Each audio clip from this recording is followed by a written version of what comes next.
Ang babaeng ito ay si Saki, isang na-rank adventurer. Kaya bakit siya tumatakas mula sa laban sa boss? At bakit ang batang tagabuhat ng basura ang naiwan para harapin ito?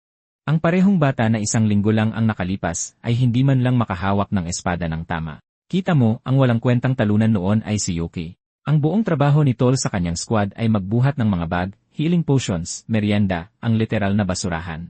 Itinuring siya ng mage ng team na parang waiter. Itinuring siya ng leader na parang pabigat. Si Saki lang ang nag-iisang nagtanggol sa kanya dahil lumaki sila sa isang ampunan na nawasak dahil sa pagguho ng dungsyon. Ngayon, i-fast forward natin noong ilang araw na ang nakalipas. Pumasok ang squad sa isang na-rank na dungsyon at bigla na lang silang nilamon ng sahig. Isang teleport trap. Inihulog sila mismo sa silid ng boss.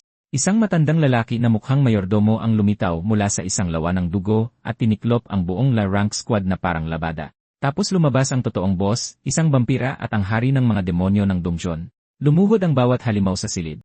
Agad na nalaman ng leader na mamamatay na ang buong team niya. Doon na inilabas ng batang tagabuhat ng basura ang emergency teleport device ng team. Pindutin ang pindutan. Umuwi ang buong squad. Ang catch, sinumang nasa labas ng radius ay maiiwan, kaya nagsimulang maglakad ang ating bida sa maling direksyon. Sumigaw sa kanya ang mage. Humagulgol si Saki. Binuhat siya ng leader dahil naintindihan niya ang mensahe, at nagpatuloy sa paglalakad si Tol, alam na pinirmahan na niya ang kanyang death certificate. Naging 0 ang countdown at inihagis niya ang teleport sa kanyang likuran. Sa ganoong paraan, naglaho ang team pero mag-isa siya kasama ang isang silid na puno ng mga demonyo na nagpahiyalang sa isang la-rank na party. Pero imbis na patayin siya, humanga ang vampira sa katapatan ng bata. Isinakripisyo ang sarili para iligtas ang lahat habang isang walang kwentang talunan na walang trabaho na perpekto para sa kanya dahil, kita mo, kailangan nila ng isang literal na walang trabaho para sa isang partikular na gawain. Lumalabas na hindi ang mga halimaw ang masama. Pumapasok ang mga tao sa mga dungsyon linggo-linggo at ginagawa itong parang mga din. Gusto ng hari ng demonyo na pabagsakin ang ibang mga dungsyon para sipsipin ang kanilang mana at protektahan ang sarili niyang mga kasama.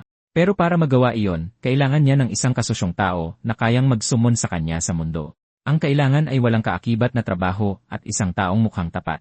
Kaya, kailangang walang trabaho si Tol. Kaya sinabi ng demonyo sa ating bida na sa kapangyarihang makukuha niya, mapoprotektahan niya ang kanyang mga kaalyado at matutulungan ang dungsyon. Panalo ang magkabilang panig. Sa madaling salita, na-recruit si Tol bilang kasosyo ng hari ng demonyo dahil kulang ang kanyang resume. Kinamayan niya ang vampira. Isang curse mark ang pumaso sa kanyang balat, at sa isang iglap, ang pinakamasamang adventurer sa guild ay naging pinakapanganib na halimaw doon. Nagising siya sa ibabaw. Sinalubong siya ni Saki na umiiyak, at kinabukasan, dumiretso si Tol sa guild na parang walang nangyari, humihingi ng pahintulot na mag-clear ng dungsyon ng mag-isa. Tinignan siya ng receptionist na parang umamin sa isang krimen, pero pinayagan din siya para sa pinakamadaling beginner dungsyon na mayroon sila, isang frank na silent labyrinth. Ilang mahihinang halimaw ang naiulat. Ang uri ng lugar kung saan namamatay ang isang baguhan ng hindi nababalita. Ipinaliwanag nila na maaari niyang pindutin ang pulang pindutan kung kailangan niya ng anuman. Bigla na lang, nagtanong ang malaking vampira kung ito ba ay isang abandonadong dungsyon. Gulat, nagtanong ang bata kung iyon ba ang abilidad ng hari ng demonyo. Pero ipinaliwanag ng lalaki na ito ay abilidad talaga ng bata para makipag-usap sa mga halimaw. Ang ganoong uri ng abilidad ay tinatawag na always on o automatic skill. Ipinaliwanag ni Yuki na ang abandonadong dungsyon ay isa na hindi namamahala o nalilinis ng maayos.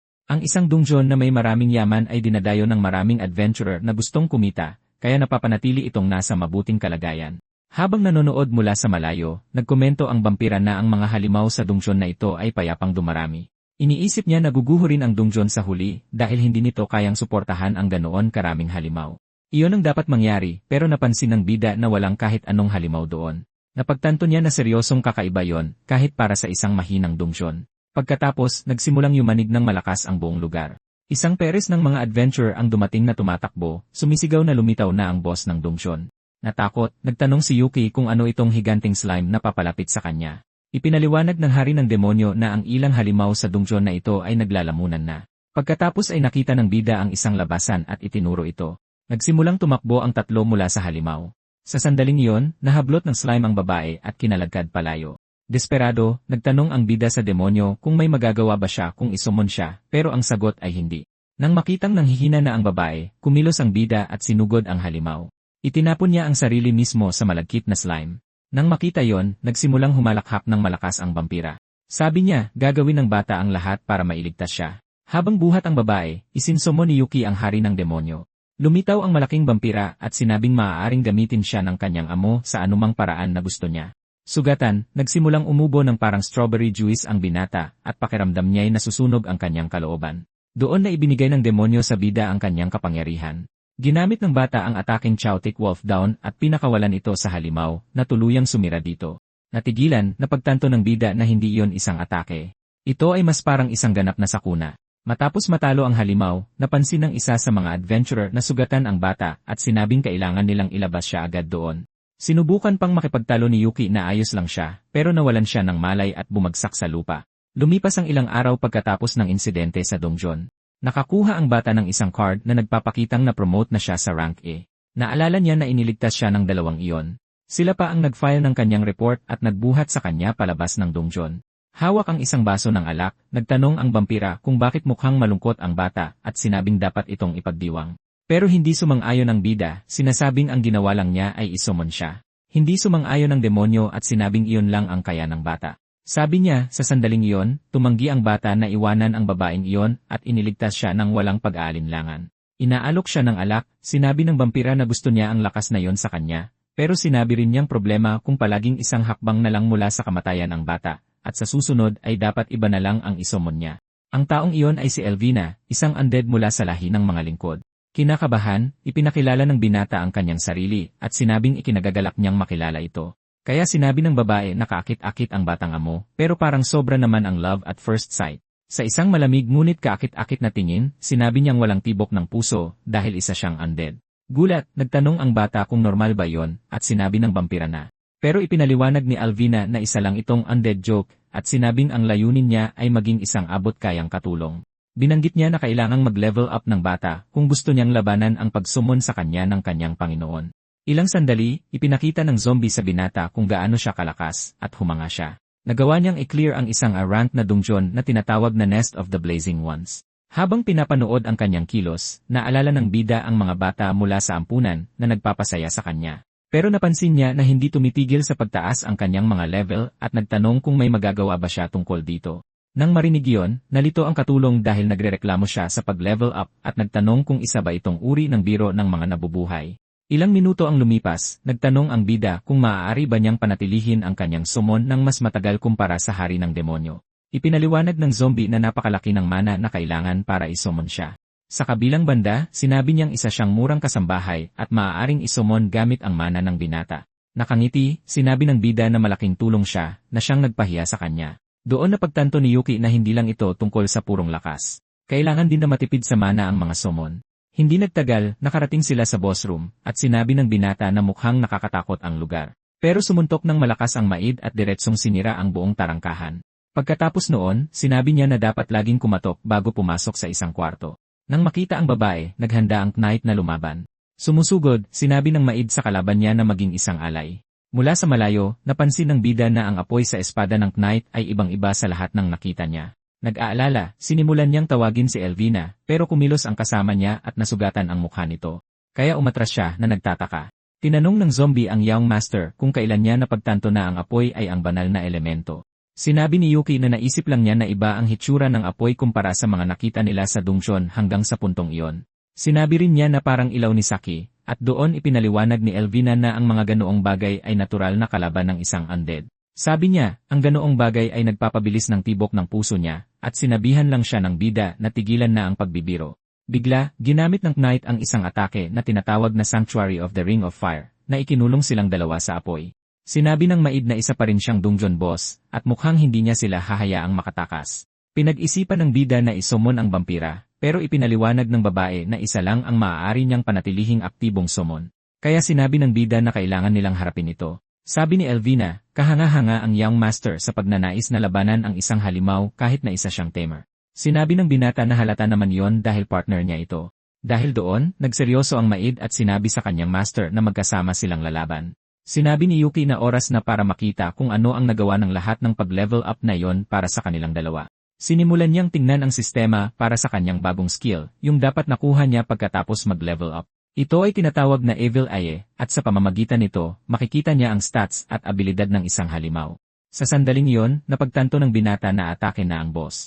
Hinawakan niya ang maid at mabilis na umiwas sa tama. Ipinaliwanag ni Yuki sa kanya ang AI skill at sinabing malalaman pa niya kung gaano kapanganib ang halimaw. Sinabi ng zombie na yon ay isang pangunahing skill ng Monster Tamer, at ipinapakita ng mata ang tunay na kalikasan ng lahat ng halimaw. Pagkatapos ay pinutol siya ng bida para magbabala na darating na ang halimaw. Walang sinayang na oras, sumugod ang maid at tumama ng malinis na sipa dito.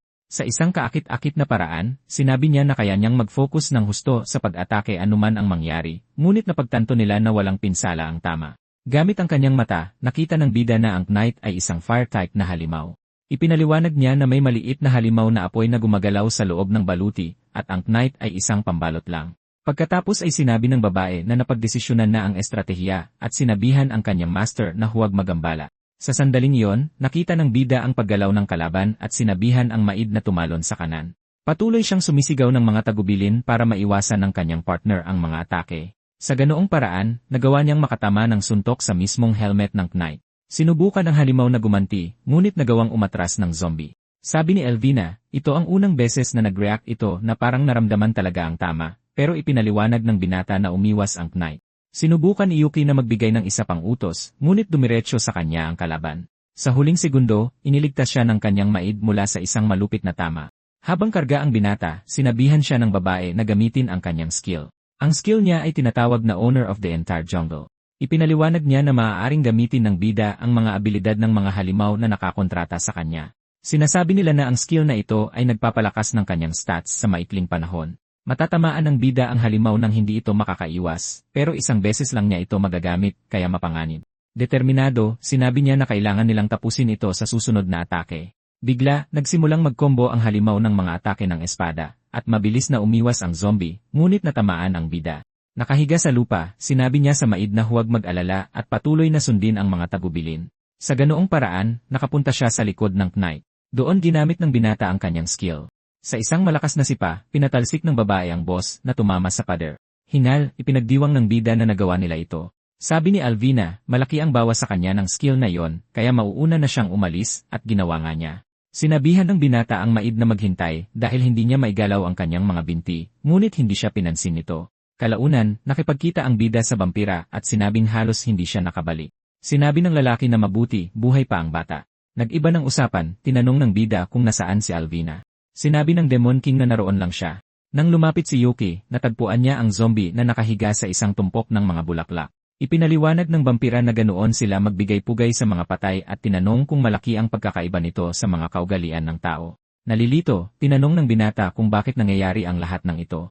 Sinabi ng boss na isa siyang undead at ang abilidad ng lahing ito ay ang pagpapalit ng pagkasira ng kanilang katawan para sa napakalaking kapangyarihan. Naalala ng bata ang mga abilidad na nakita niya sa sistema. Nakaluhod, napagtanto niya na binayaran ito ng maid ng kanyang buhay.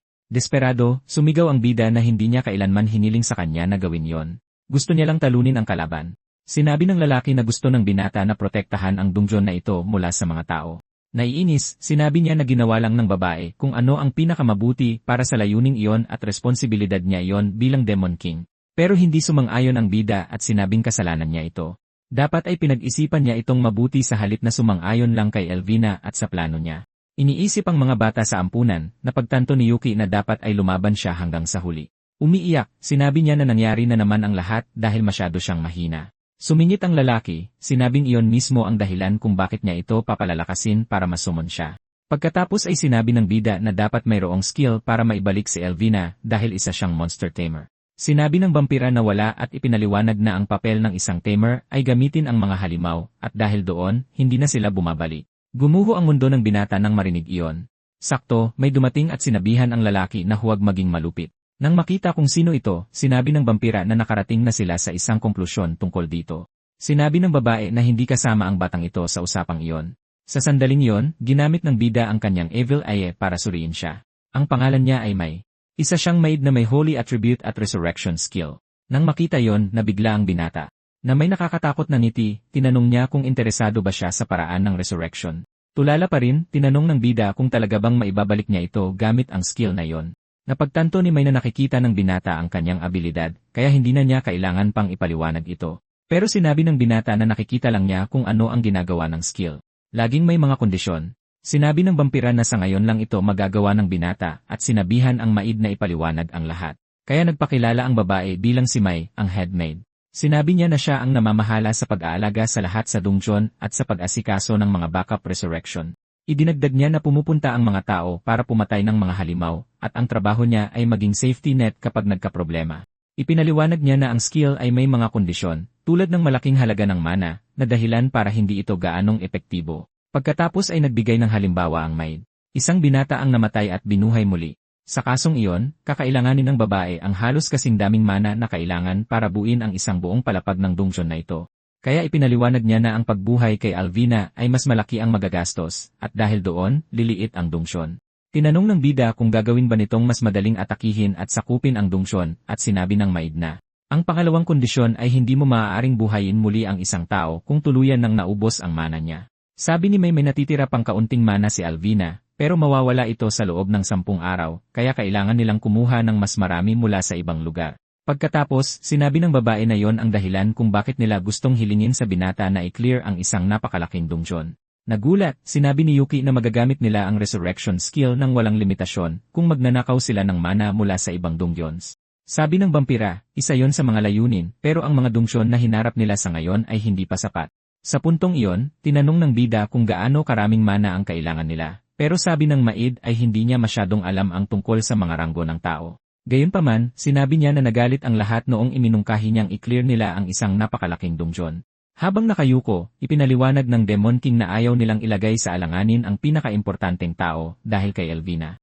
Inis, iginiit ng bida na gawin ito, pero sinabi ni Liber na ito ay padalos-dalos at parehong ang bagong halimaw at ang binata ay magiging katulad ni Elvina. Nangatuwiran ang bata na hindi pa siya nakakahanap ng paraan para lumakas, pero ito lang ang tanging paraan para mailigtas siya. Sinabi niya na iyon ang isa sa mga dahilan kung bakit ginawa ng demonyo ang kontrata. Noon din, ipinatawag ng Demon King ang butler para sanayin ang bata. Sabi ni Liber, nasa ilalim ng pangangalaga ni Vince ang binata sa susunod na 7 araw.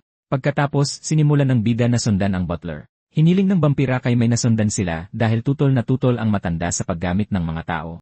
Sinabi niya na baka literal na mamatay ang bata dahil sa butler. Pagkatapos noon, na-teleport ang bida sa loob ng dungeon kasama ang matanda. Ipinaliwanag ng lalaki na bahagi ito ng kapangyarihan ni Lord Liber at binigyan niya ang bawat isa sa kanila ng isang palapag. Sinabi niya na ang bata ang unang taong nakakita sa mga executive floor.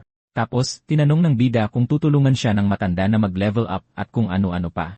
Sumagot ang matanda na para sa mga tao, ang pag-level up ay nangangahulugang pagkuha ng mana mula sa mga halimaw at dungeon. Ipinaliwanag na sinisira ng mga adventurer ang buong dungeon dahil nagnanakaw sila ng mana mula sa mga halimaw ng walang paalam. Sinabi niya na nasa ilalim ng kontrata kay Liber ang bata, kaya hindi siya maaaring mag-level up sa loob ng dungeon na ito. Naguguluhan, tinanong ng bida kung paano siya dapat sanayin. Bigla na lang, isang espada ang inihagis sa kanyang mga kamay. Sabi ni Vince, napakaraming bagay na dapat ituro, at hanggang ngayon, wala pang nabubuo ang bata. Habang naghahandang umatake, sinabi ng butler na walang lakas, walang kaalaman, at walang talento ang bata. Sa isang malademonyong tingin, sinabi ng matanda na kailangan paghirapan ng bata ang lahat ng iyon kung gusto niyang iligtas si Alvina. Agad-agad, sinimulang atakihin ng lalaki ang bida ng maraming hagupit ng sabay-sabay. Akala ng bida ay seryosong gusto siyang patayin ng butler, pero sabi ni Vince hindi iyon at susukuan na niya ang bata kung hindi niya ito magagawa. Sinabi niya na ang kalalabasan na iyon ay mas makabubuti para sa dungeon at para kay Lord Liber. Habang patuloy siyang sumusugod sa bata, sinabihan siya ng matanda na tumagal ng kahit 3 oras. Pagkatapos, nagawa ng bata na harangin ang atake ng matanda. Ginagamit ang kanyang skill, sinabing itatayan niya ang kanyang buhay para maibalik si Elvina. Gamit ang kanyang skill, nakikita ng bida na may blood attribute ang matanda, at ang kanyang abilidad ay Beautiful Blood Flower Blade. Nataranta, napagtanto ng bata na sobrang laki ng agwat ng kanilang level, hindi man lang mabasa ng kanyang mata ang mga atake. Sa sobrang pagkapanik, iniisip ni Yuki na lumipat sa isang ligtas na lugar kung saan walang mapanganib na lilitaw, pero dumiretso sa kanya ang lalaki. Isang hiwa ng espada ang dumapli sa kanya. Gayunpaman, nagawang iwasan ng bata ang ilang sunod-sunod na atake sa isang nakakagulat na paraan. Pero sabi ng butler, puno ng sayang na galaw ang mga kilos ng bata.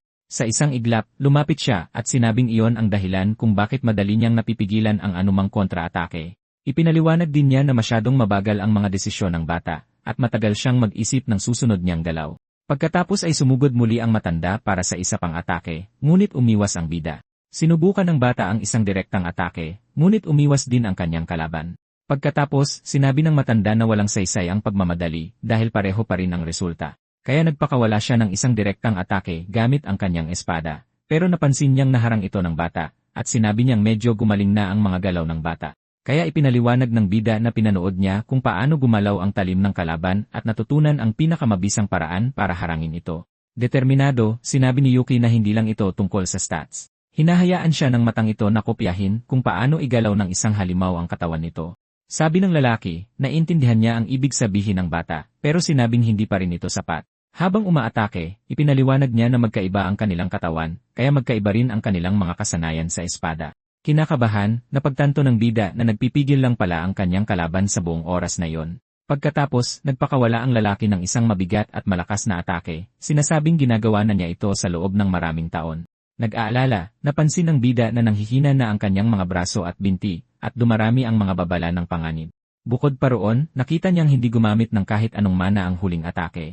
Puro kasanayan lang sa espada yon. Sinubukan ng bata na gumanti ng atake, pero umiwas ang matanda. Habang papalayo, naghanda ang lalaki ng isa pang atake, at sinabi sa bata na oras na para subukan siya. Isang nakakatakot na pulang aura ang nagsimulang lumabas mula sa kanyang espada. Bigla na lang, isang grupo ng mga alerto sa panganib ang lumitaw, at nagsimulang magpanik ang bida. Nakaluhod, iniisip niyang kailangan niya ng totoong data tungkol sa mga abilidad ng kalaban, hindi lang mga notifikasyon ng panganib. Doon na ginamit ng butler ang kanyang skill.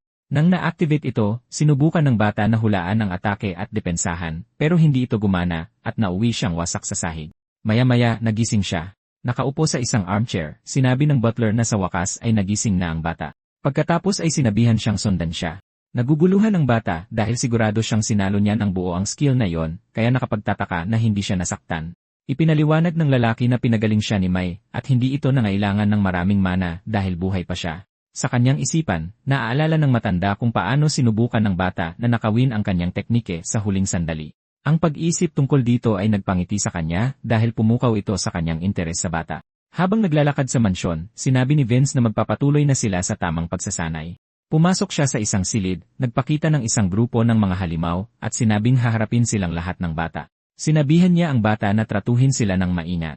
Sinabi lang ng bida na hindi niya inakalang masasanay siya rito, pero tinatanggap niya ang hamon. Ang hindi niya inaasahan ay ang hamon pala ay ang pagsilbi ng tsaa sa mga halimaw. Ipinaliwanag ng butler na ang isang first-class na eskrimador ay hindi nagsasayang ng kahit isang galaw. Bawat kilos ay optimized. Kaya perpekto ang trabahong ito para alisin ang mga nasasayang na galaw dahil ito ay trabahong hindi ka pwedeng magkamali. Sinabi niya na kailangang matutunan ng bata na kontrolin ang buong katawan niya, at lumalago ang mga skill depende sa kung paano mo ginagamit ang mga ito. Sabi ni Vince, lahat ng uri ng halimaw ay narito sa party na ito, at kailangang alamin ng bata kung ano ang gusto ng bawat isa. Kaya nagpa siya ang bida na panoorin ang mga galaw ng butler at kopyahin ang mga ito, pero nahirapan ang bata na hawakan lang ang ilang plato sa isang kamay, kaya nahulog niya ang lahat sa sahig. Habang nililinis ang kalat, napagtanto niyang napakahirap gayahin ang ginagawa ng butler, kaya nagpa siya siyang iakma ang ginagawa ng matanda sa sarili niyang estilo. Lumipas ang 2 araw. Sinabi ng isa sa mga halimaw sa baguhan na gusto siya ni Lord Vince, at nangangahulugan iyon na medyo malakas ang bata. Nahihiya, sinabi ng bata na hindi siya malakas, pero magiging malakas na siya mula ngayon. Agad na sumugod sa kanya ang halimaw at sinabing sasanayin siya, pero madaling naiwasan ng bida ang mga tama. Nang walang kahirap-hirap, pinatamaan niya ng isang right hook ang halimaw. Sa ika-4 na araw ng trabaho, nakita ng bida ang isang halimaw na may sipon. Sa sobrang pag-iingat, kinumutan ng bata ang kanyang customer. May isang kaakit-akit na ngiti, inalok niya ang halimaw ng isang mainit na inumin. Sa paglipas ng panahon, nagsimulang maintindihan ng bida kung bakit pinili ng butler ang ganitong uri ng pagsasanay. Sa wakas, dumating ang ika-6 na araw. Nagsilbi ang binata sa isang paniki sa isang malambing at malanding paraan, pero napatumba siya nito dahil ang abilidad pala nito ay parang linta. Lumipas ang 1 linggo at nagpa siya ang bata na magsilbi ng tsaa sa butler. Sabi ng lalaki, kailangan pang mag-improve ng bata sa maraming bagay, pero katanggap-tanggap na ang kanyang asal. Sa pandinig pa lang noon ay naging emosyonal si Yuki dahil ang linggong ito ay puno ng mga laban at tea party. Akala ng bata ay tapos na ang pagsasanay, pero pinutol siya ng matanda, sinasabing ngayon palang magsisimula ang katapusan. Kinuha ni Vince ang kanyang espada at nagsimulang maghanda para sa isang laban. Noon din, sinabi ng matanda na nakopya na ng bata ang skill na iyon nang hindi man lang namamalayan, pero ngayon kailangan na niya itong tunay na angkinin. Sa isang nakakatakot na tingin, nagbabala siya na malalagot ang bata kung hindi niya ito magagawa. Kinakabahan, sinabi ng bida na sa tingin niya ay nararapat siyang mamatay kung mabibigo siya sa misyon na ito. Gamit ang kanyang abilidad, napagtanto ni Yuki na imposibleng dumepensa ng normal, at ang tanging paraan ay pigilan ito bago pa man mangyari. kaya nagpa siya ang bida na gamitin ang skill ng matanda. Sumugod siya sa matanda na sumalag sa atake, pero agad na nabali ang espada ng bata, at malakas siyang tinamaan ng impact. Walang kaemo-emosyon, sinabi ng butler na nakakadismaya ito. Nasaktan, sinabi ng bata na hindi ang matanda ang magpapasya sa kanyang mga limitasyon. Pagkatapos ay ginamit muli ng bata ang skill na iyon, pero binago para umangkop sa sarili niyang estilo. Nang makita yon, nagulat ang matanda. Walang takot, sumugod ang bida, sinasabing mananalo siya sa pamamagitan lang ng napakaraming atake. Direkta siyang umatake gamit ang kanyang espada, pero dumepensa ang butler. Sinabi ng lalaki na kahanga-hanga ang binata. Gayunpaman, ipinaliwanag niya na hindi na makakapagpatuloy ang bata. Sa sandaling iyon, nawala ng malay ang bida sa mga braso ng kanyang master. Nalaglag ang kanyang telepono mula sa kanyang bulsa, pero paalis na silang dalawa. Nag-text si Saki sa kanyang kaibigan, sinasabing may nahanap siyang impormasyon tungkol sa investigasyong hiniling niya. Nag-aalala siya at iniisip kung magiging ayos lang si Yuki dahil baka masyadong mahirap ang isang brank dungeon. Pagkalipas ng ilang panahon, sinabi ng bida na sa susunod na araw ay haharap siya sa isang dungeon. Ipinaliwanag ng butler na hindi pa kumpleto ang estilo ng bata, pero inamin niyang medyo gumaling na sa espada ang paslit. Gayunpaman, kinuwestiyon ni Liber kung talagang makakapasok ang isang E-rank na bata sa dungeon na yon.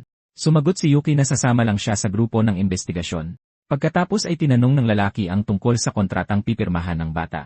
Sinabi ni Yuki na iniisip niyang pumirma sa kanila at nagulat ang lahat sa silid. Makalipas ang ilang panahon sa Adventurers Guild, nakipagkita si Saki sa kanyang kaibigan. Tinanong niya kung nagsimula na siyang magsanay gamit ang espada at tinanong niya kung paano niya nalaman. Humingi siya ng paumanhin sa paghingi ng isang bagay na napakahirap, pero sinabi niyang ayos lang. Medyo naiilang, sinabi niyang nakakagaan ng loob na may kakilala siyang malapit. Biglang may isang lalaking tumawag kay Saki. Sinabi niya sa lahat na magmadali para masimulan na nila ang raid. Tinanong ng bata kung kasama ba nila ang lalaking iyon, at sinabi ni Saki na hindi. Ipinaliwanag niya na isa siyang voluntaryo na tumanggap sa hiling ng guild. Habang nakayuko, sinabi ni Saki na gusto lang nilang tumaas agad ng rank, kaya ginagamit nila ang isang rank na tulad niya para makinabang sa mga resulta. Kinakabahan, tinanong ng voluntaryo kung A-rank ba ang bida dahil kasama siya sa grupo ni Saki, pero sinabi ni Yuki na A-rank lang talaga siya. Nang marinig iyon, sinimulan siyang kutyain ng lalaki dahil mas mababa ang level niya. Pagkatapos ay sinabi ng voluntaryo kay Saki na iwanan ang bata at isama na lang ang grupo niya dahil rank sila, pero sinabi niya na nakatapos na ng 2 dungeon nang mag-isa ang kaibigan niya. Matapos marinig iyon, nagtaka ang 2 miyembro ng grupo kung bakit E-rank lang ang bata. Sa puntong iyon, nainis ang brank na lalaki dahil ang plano niya ay gabayan siya para matapos ang dungeon at tumalon sa A-rank. Masisira ang planong iyon kung may isang taong kayang tapusin ang lahat ng mag-isa. Pagkatapos ay dumiretso na si Saki sa punto at sinabing ang dungeon na kanilang iniimbestigahan ay ang Sealed Wish Cave. Ipinaliwanag niya na karaniwan, ang rank ng isang dungeon ay batay sa kung gaano kapanganib ang boss. Nagtataka, tinanong ni Yuki kung paano nila malalaman kung mapanganib ang boss. Kaya binuksan ni Saki ang isang mapa at sinabing malalaman nila base sa kung gaano kakomplikado ang dungeon. Unang panuntunan, habang lumalakas ang boss, lalong lumalawak at nagiging mas komplikado ang bawat palapag. Ikalawang panuntunan, habang lumalakas ang boss, mas maraming palapag bago mo marating ang silid nito. Bukod pa riyan, habang mas maraming pakana ang ginagamit ng boss para protektahan ang sarili, mas humihirap ang dungeon. Matapos tingnan, nirate ni Saki ang dungeon na ito bilang rank dahil mayroon lang itong 22 palapag, ngunit iginiit ng kaibigan niya na hindi nila mahanap ang boss floor kahit saan pa maghanap. Bigla, isang uri ng halimaw ang nagsimulang umatake sa grupo. Nagawang tamaan ito ng voluntaryo at nagsimulang magpasikat sa babae. Nahihiya, sinabi niyang hindi kasama sa investigation request ang pagpatay ng mga halimaw. Nagpapasikat pa rin, sinabi ng lalaki sa A-rank na wala siyang ginawa. Ngunit bigla na lang siyang natigilan nang mapagtanto niyang may isang dambuhalang halimaw sa kanyang likuran. Isa itong napakalaking stone golem. Sinugod din na Saki at Yuki ang halimaw. Ginamit ng bida ang kanyang skill, ang Shining Slash, at winasak ang kalaban sa isang tama lang. Naiinis, ipinaliwanag niyang hindi niya kailangan ang kanilang lakas sa pakikipaglaban at hiniling sa grupo na mag-focus na lang sa investigasyon. Kinakabahan, humingi ng paumanhin ang bida at sinabing sinubukan niyang itama ang kanyang atake para hindi makasagabal sa kanyang kaibigan. Nagulat, tinanong ni Saki kung isinabay niya ang atake niya sa kanya, at sinabi ng bata na, at mukhang napakahirap gawin. Mula sa malayo, humanga ang rank adventurer sa level ng bata. Nakangiti, sinabi niyang iniligtas siya ng kanyang kaibigan at magaling ang ginawa niya.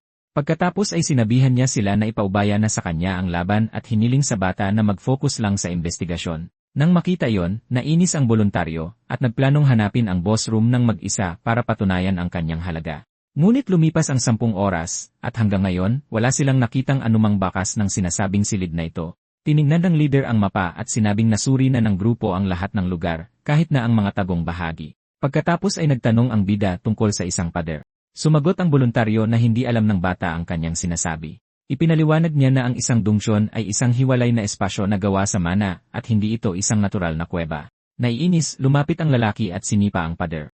Lumapit siya at sinabing tatama ang paslit sa isang layer ng mana at masasaktan kung susubukan niyang hukayin ito. Ipinakita ang kanyang magic eye, sinabi ni Yuki na hindi ganoon ang itsura nito. Tumingin sa paligid, ipinaliwanag ng bida na ang kuwebang ito ay gawa sa parehong material ng stone golem na iyon. Nang walang pag-aalinlangan, ginamit ni Saki ang kanyang shining slash sa isa sa mga pader. Nakagawa siya ng malaking butas at inutusan ang lahat na pumasok. Doon ay hinarap ng grupo ang isang mas malaki pang stone golem. Nang makita ang halimaw na iyon, natulala ang voluntaryo.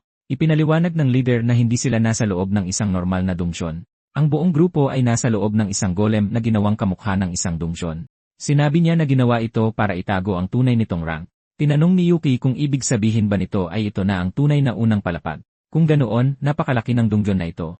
Kinakabahan, sinabi ng bida na tiyak na rank ang dungsyon na ito. Pagkatapos ay natanaw ng leader ang isang lumulutang na kastilyo sa di kalayuan.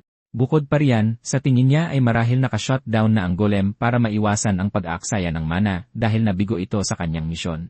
Ang misyon ng golem ay pigilan ang isang rank na manloloob tulad ng bida. Nalilito ang voluntaryo dahil akala niya ang mga halimaw ay napakalakas lang na mga hayop, pero sinabi ni Saki na ang mga dungsyon ang frontline laban sa mga kaaway. Sa kanyang isip, sumang-ayon ang bida sa kanya dahil nakita niya na ang mga halimaw ay may malinaw na stratehiya, talino, at kahit na damdamin. Gayunpaman, sinabi ng babae na swerte ang grupo na maatake nila ang boss bago pa ito tuluyang magtago.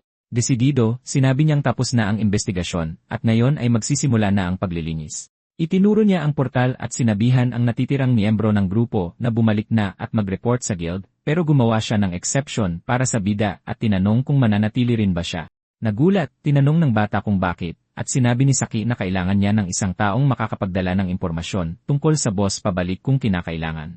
Lumapit siya at sinabing dapat siya yon. Pagkatapos ay hinila ng babae ang bida palapit at sinabing sa pagkakataong ito, kailangan nilang parehong makauwi. Nakayuko, pumayag ang bida. Iniisip ang mga taong mahalaga sa kanya, sinabi niyang hindi na niya hahayaang may mamatay pa. Desidido, binuhat ng bida ang kanyang kaibigan. Gamit ang kanyang skill na luminous formula, lumipad siya papalayo. Nalilito, sinabi ng voluntaryo na wala na siyang makita. Galit, sinabi niya sa sarili na hindi siya babalik ng ganito. Mabilis na dumating ang dalawa, tinahak ang daan pababa sa pinakamalalim na level ng dungsyon. Bigla, may nagsabing hindi nila akalain na may isang taong makakarating doon ng mag-isa. Ito ang boss at nakabaligtad siyang bumababa sa lupa. Ipinakilala niya ang kanyang sarili bilang si Karat, ang Jewel Golem, at sinabing siya ang magiging pinakamagandang Demon King sa lahat. Napagtanto ni Saki na nag-ipon pala ng mana ang golem sa buong panahong ito. Inamin ito ng demonyo at ipinaliwanag na paunti-unti, pinapaganda niya ang kanyang sarili. Bigla siyang sumugod sa bida. Nagawa niyang iwasan ang mga atake nito nang walang gaanong kahirapan. Habang hinahawakan ang kanyang espada, napagtanto ni Yuki na mabilis ang kalaban, at isang tama lang ay nakamamatay na. Pero hindi siya natatakot dahil mabagal ang reyna ng goblin kumpara sa mayordomo. Kaya tumama ang isang hampas ng espada ng bida, pero walang epekto. Sobrang tigas ng kanyang katawan, pero sabi ng bida, ang kailangan lang niyang gawin ay gumawa ng pagkakataon. At sa sandaling iyon, lumitaw si Saki sa kanyang likuran. Ginamit niya ang skill na luminous break. Nagulat, sinabi ng boss na nagalusan siya. May tiwala, sinabi ng rank na babae na patunay iyon na hindi matibag ang kanyang katawan. Mula sa malayo, pinapanood lang ng bida ang pambihirang skill ng kanyang kaibigan. Nag-aalala, napagtanto ng babae na may binabalak ang kanyang kalaban. Hawak ang espada, sinabihan niya ang bida na huwag magpabaya. Pagkatapos ay sumugod silang dalawa, sinusubukang pahinain ang boss sa walang tigil na atake, pero sabi ni Karat, alam na niya ang kanilang kahinaan. Sa sandaling iyon, huminto sa pagtakbo ang bida at nagbabala na gumagamit ang demonyo ng napakalaking mana. Sa labas, nagsimulang gumalaw ang higanteng golem para harangan ang daan patungo sa portal. Sinabi sa kanila ng boss na madudurog sila kung wala silang gagawin. Doon napagtanto ni Saki na nangungulekta pala ito ng materyales para sa golem sa buong panahong iyon. Nagsimula siyang mag-isip kung ano ang magagawa niya para mapigilan ang demonyo at ang batong golem. Bigla siyang tinawag ng kanyang kaibigan. Sabi ng bida, hindi nila pwedeng hayaang makatakas ang boss, kaya siya na ang pipigil dito. Nakahinga ng maluwag, pumayag ang babae at mabilis na tumakbo palabas ng lugar. Kinutya siya ni Karat, sinabing hindi man lang niya ito magagalusan, at para na siyang isinakripisyo. Sumagot siya na hindi ganoon, kundi tiwala. Sa sandaling iyon, naalala ni Yuki ang lahat ng naniwala sa kanya hanggang ngayon. Hawak ang kanyang espada, sinabi niyang kailangan niyang suklian ang tiwalang iyon. Nang maramdaman ng golem ang mana ng binata, natakot ito. Sabi ng bida, mula ngayon, lalaban siya na parang isang monster tamer. Sa isang malakas na hampas, nagawa niyang putulin ang isang bahagi ng golem. Ipinaliwanag niyang ginamit lang niya ang kilos at lakas ng boss. Walang nasayang na pagsisikap. Pagkatapos, gumamit ang demonyo ng healing slash kay Karat. Agad siyang umatake, pero sinalag ito ng binata gamit ang kanyang espada. Mabilis siyang tumama ulit at nahiwa muli ang golem. Naiinis, sinabi niyang ginagamit lang siya nito sa buong panahong ito. Sumang-ayon lang si Yuki at sinabing, isa akong monster tamer. Nagwala si Karat dahil nasira ang kanyang panlabas na balat. Nagsimula siyang sumigaw, sinasabing ipapakita niya kung ano ang itsura ng isang tunay na skill. Pagkatapos, nag-evolve siya na parang Pokemon, pinatibay ang kanyang katawan at pinaganda pa ang kanyang itsura. Galit na galit, sinabi niyang hindi man lang niya idadagdag ang paslit sa kanyang koleksyon. Dudurugin lang daw niya ito na parang isang butil ng buhangin. Sinubukan niya itong tamaan, pero halos hindi nakailag ang bida. Kinakabahan, sinabi niyang hindi ito masyadong malikhain dahil lumaki itong umaasa sa kanyang mga alagad. Sabi ni Karat, kung mas malaki ang hiyas, mas mahalaga ito. Pero sabi ng bida, ang mahalaga ay kung gaano kaganda ang iyong hiwa. Hawak ang espada, ginamit niya ang blood skill. Gulat, nagtaka siya kung paano magagamit ng isang tao ang parehong skill ng isang halimaw. Pagkatapos, ginamit ito ng bida sa sarili niyang estilo at nagdulot ng malaking pinsala sa boss na golem. Pagkatapos ng atake, napagtanto niyang malubha siyang nasugatan.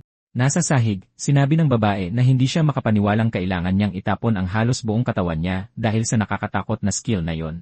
Pagkatapos ay sinugod niya ang bata sa isang maruming atake, pero sinalag ito ng bata na para bang may sharingan siya. Desperada, tinanong niya kung ano pa ang magagawa nito ngayong malubha na ang kanyang pinsala. Sumang-ayon sa kanya, nagsimulang mag-summon ang binata, at isang maliit na cute na paniki ang nasumon.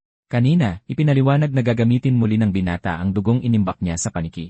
Sabi ni Yuki, kailangan ng maraming dugo para sa skill, at magkakaroon siya ng 2 pagkakataon kung inom siya ng maaga. Kinontra ni Vince na isang halimaw lang ang maaaring ikontrata ng binata sa isang pagkakataon, at maaari siyang mamatay kung pumalpak siya sa parehong pagsubok. Sabi ni Yuki, gagawin niya ang unang tira gamit ang sarili niyang dugo, kaya sigurado nang gagana ang pangalawa. Nagulat, ipinaliwanag ng mayordomo na ang paggawa niyon ay parang paglalagay na rin sa buhay ng binata sa panganib. Gayunpaman, nagpa siya ang bata na gawin ito laban sa dungeon boss. Pagkatapos ay ipinakilala niya ang kanyang sarili bilang si Yuki, ang monster tamer at adventurer na ginagamit ang mga kaibigan at kaaway sa parehong paraan. Dumiretso na siya at nagpakawala ng isang tiyak at matagumpay na atake kay Karat na naglaho sa kanya. May tiwala, sinabi ng bida na tao siya, kahit may kontrata siya sa hari ng demonyo. Matapos matalo ang dungeon boss, isang malaking halaga ng mana ang sumabog. Sinipsip ng bida ang lahat ng ito, sa sobrang dami ay nawalan siya ng malay. Pero dumating si Saki sa tamang oras para saluhin siya. Namangha siya na nagawa niyang mag-isa ang lahat ng iyon. Makalipas ang ilang panahon, tinawag ang lahat ng press. Isang lalaking nakasweet ang nag-anunsyo na ang taong sangkot sa isang espesyal na sitwasyon sa loob ng isang dungeon ay haharap at magpapaliwanag kung ano ang nangyari. Sinabi niyang ang taong ito ang may pinakamalaking kontribusyon sa pag-clear ng dungeon na iyon, at ang taong iyon ay ang S-rank adventurer na si Saki. Naghanda ang bida na babae na ibigay ang kanyang paliwanag. Sa kasong ito, ang kanyang kaibigan ang nag-iwan ng lahat ng trabahong ito sa kanya dahil may mahalaga siyang kailangang asikasuhin. Tumatakbong bumalik ang bida para tanungin ang mayordomo kung gumana ang pagkabuhay na muli. Sabi ni May, dumating ang bata sa tamang oras para sa huling bahagi. Sabi ni Vince, hindi dapat tingnan ng binata ang ritual dahil masasaktan ng mana ang kanyang mga mata. Pagkatapos ay sinabi ng katulong kay Elvina na tapos na ang pahinga at bilang punong katulong, hindi niya hahayaang magpagalagala ito sa underworld magpakailanman. Sa sandaling iyon, gumamit siya ng isang underworld skill. Medyo mabilis na nagising ang zombie na katulong. Naguguluhan siya nang makita niya ang kanyang batang amo. Tinanong ng babae kung namatay ba siya, pero ipinaliwanag ng bida na, sa totoo lang, si Elvina ang nabuhay muli. Pagkatapos, napagtanto ng zombie na ang punong katulong pala yon at sinabing nagulat siya. Akala niya ay namatay siya para sa wala. Nakahinga ng maluwag, sinabi ng bida na natutuwa siyang ayos lang siya. Sa kanyang matalas na pagpapatawa, tinanong ng katulong kung ang pagsasabi niyon sa isang zombie ay isang uri ng undead joke. Sira sa moment, dumating si Vince na nagsasabing pareho silang may trabaho at kailangang magbihis. Nang marinig iyon, tinanong ni Elvina kung nagtatrabaho ba ang amo bilang isang mayordomo. Bago pa man makapagpaliwanag ang matanda, dumating ang punong katulong dala ang mga uniforme sa trabaho. Nakabihis na, humanga ang bida sa kanyang bagong damit pang trabaho. Pagkatapos, ipinaliwanag ng matanda na ngayon, gaganap na hari ang binata. Nang buksan niya ang pinto, naghiyawan ang lahat ng halimaw sa pagdating ng tao. Naguguluhan si Yuki at nagtanong kung ano ang nangyayari. Nandoon si Liber at sinabing napakaraming mana ng dungeon na na-clear ng bata. Ipinaliwanag ng mage na dahil doon, mas marami siyang nabuhay na muli kaysa sa plano. Sabi ni Liber, nabuhay muli ang mga halimaw na yon dahil sa tao, kaya gusto nila siyang makilala. Pagkatapos, pinagkaguluhan ng mga halimaw ang bata na gustong makilala siya, at inanyayahan siyang uminom hanggang umaga. Bago pa man makapagsalita ang bida, hinawakan siya ng katulong sa kanyang blazer, at sinimulang kaladkarin palayo. Pagkatapos ay sinabi ng vampira na dapat tanggapin ng bata ang pasasalamat ng lahat tulad ng isang tunay na monster tamer. Pero alam ng bida na hindi niya ginawa iyon para sa kanila. Ginawa niya iyon dahil nakilala niya si Elvina. Sa pagtingin sa lahat ng mga halimaw sa silid, biglang naisip ng binata ang ampunan. Nakangiti, sinabi niyang masaya siyang nailigtas silang lahat. Bigla, isang lobo ang nagsabing narinig daw niyang pinakamahusay na disipulo ni Lord Vince ang binata, na ikinagulat ng katulong. Nang makita iyon, naisip ng mayordomo na kailangan pa ng NC ng dagdag na pagsasanay na naging dahilan para mapagtanto ng vampira na gusto niya talaga ang bata. Itinuro ang binata, sinabi niyang inihanda pa niya ang damit ng bata, pero sumagot pabalik ang matanda na ganoon din ang ginawa ng boss. Inamin ng vampira na hindi niya kailanman inakala na ang protagonista ang gagamit sa mga halimaw sa halip na siya ang gamitin ng mga ito. Inamin din niya na higit pa sa inaasahan ang nagawa ng binata. Pero kahit sinasabi niya yon, medyo kahina-hinala ang paraan ng pagtingin ng vampira sa bata. Samantala, nasa interview si Saki at hiniling na ulitin ang tanong. Inulit ito, sinabihan siya ng lalaki na magmadali at dalhin ang tunay na ebidensya.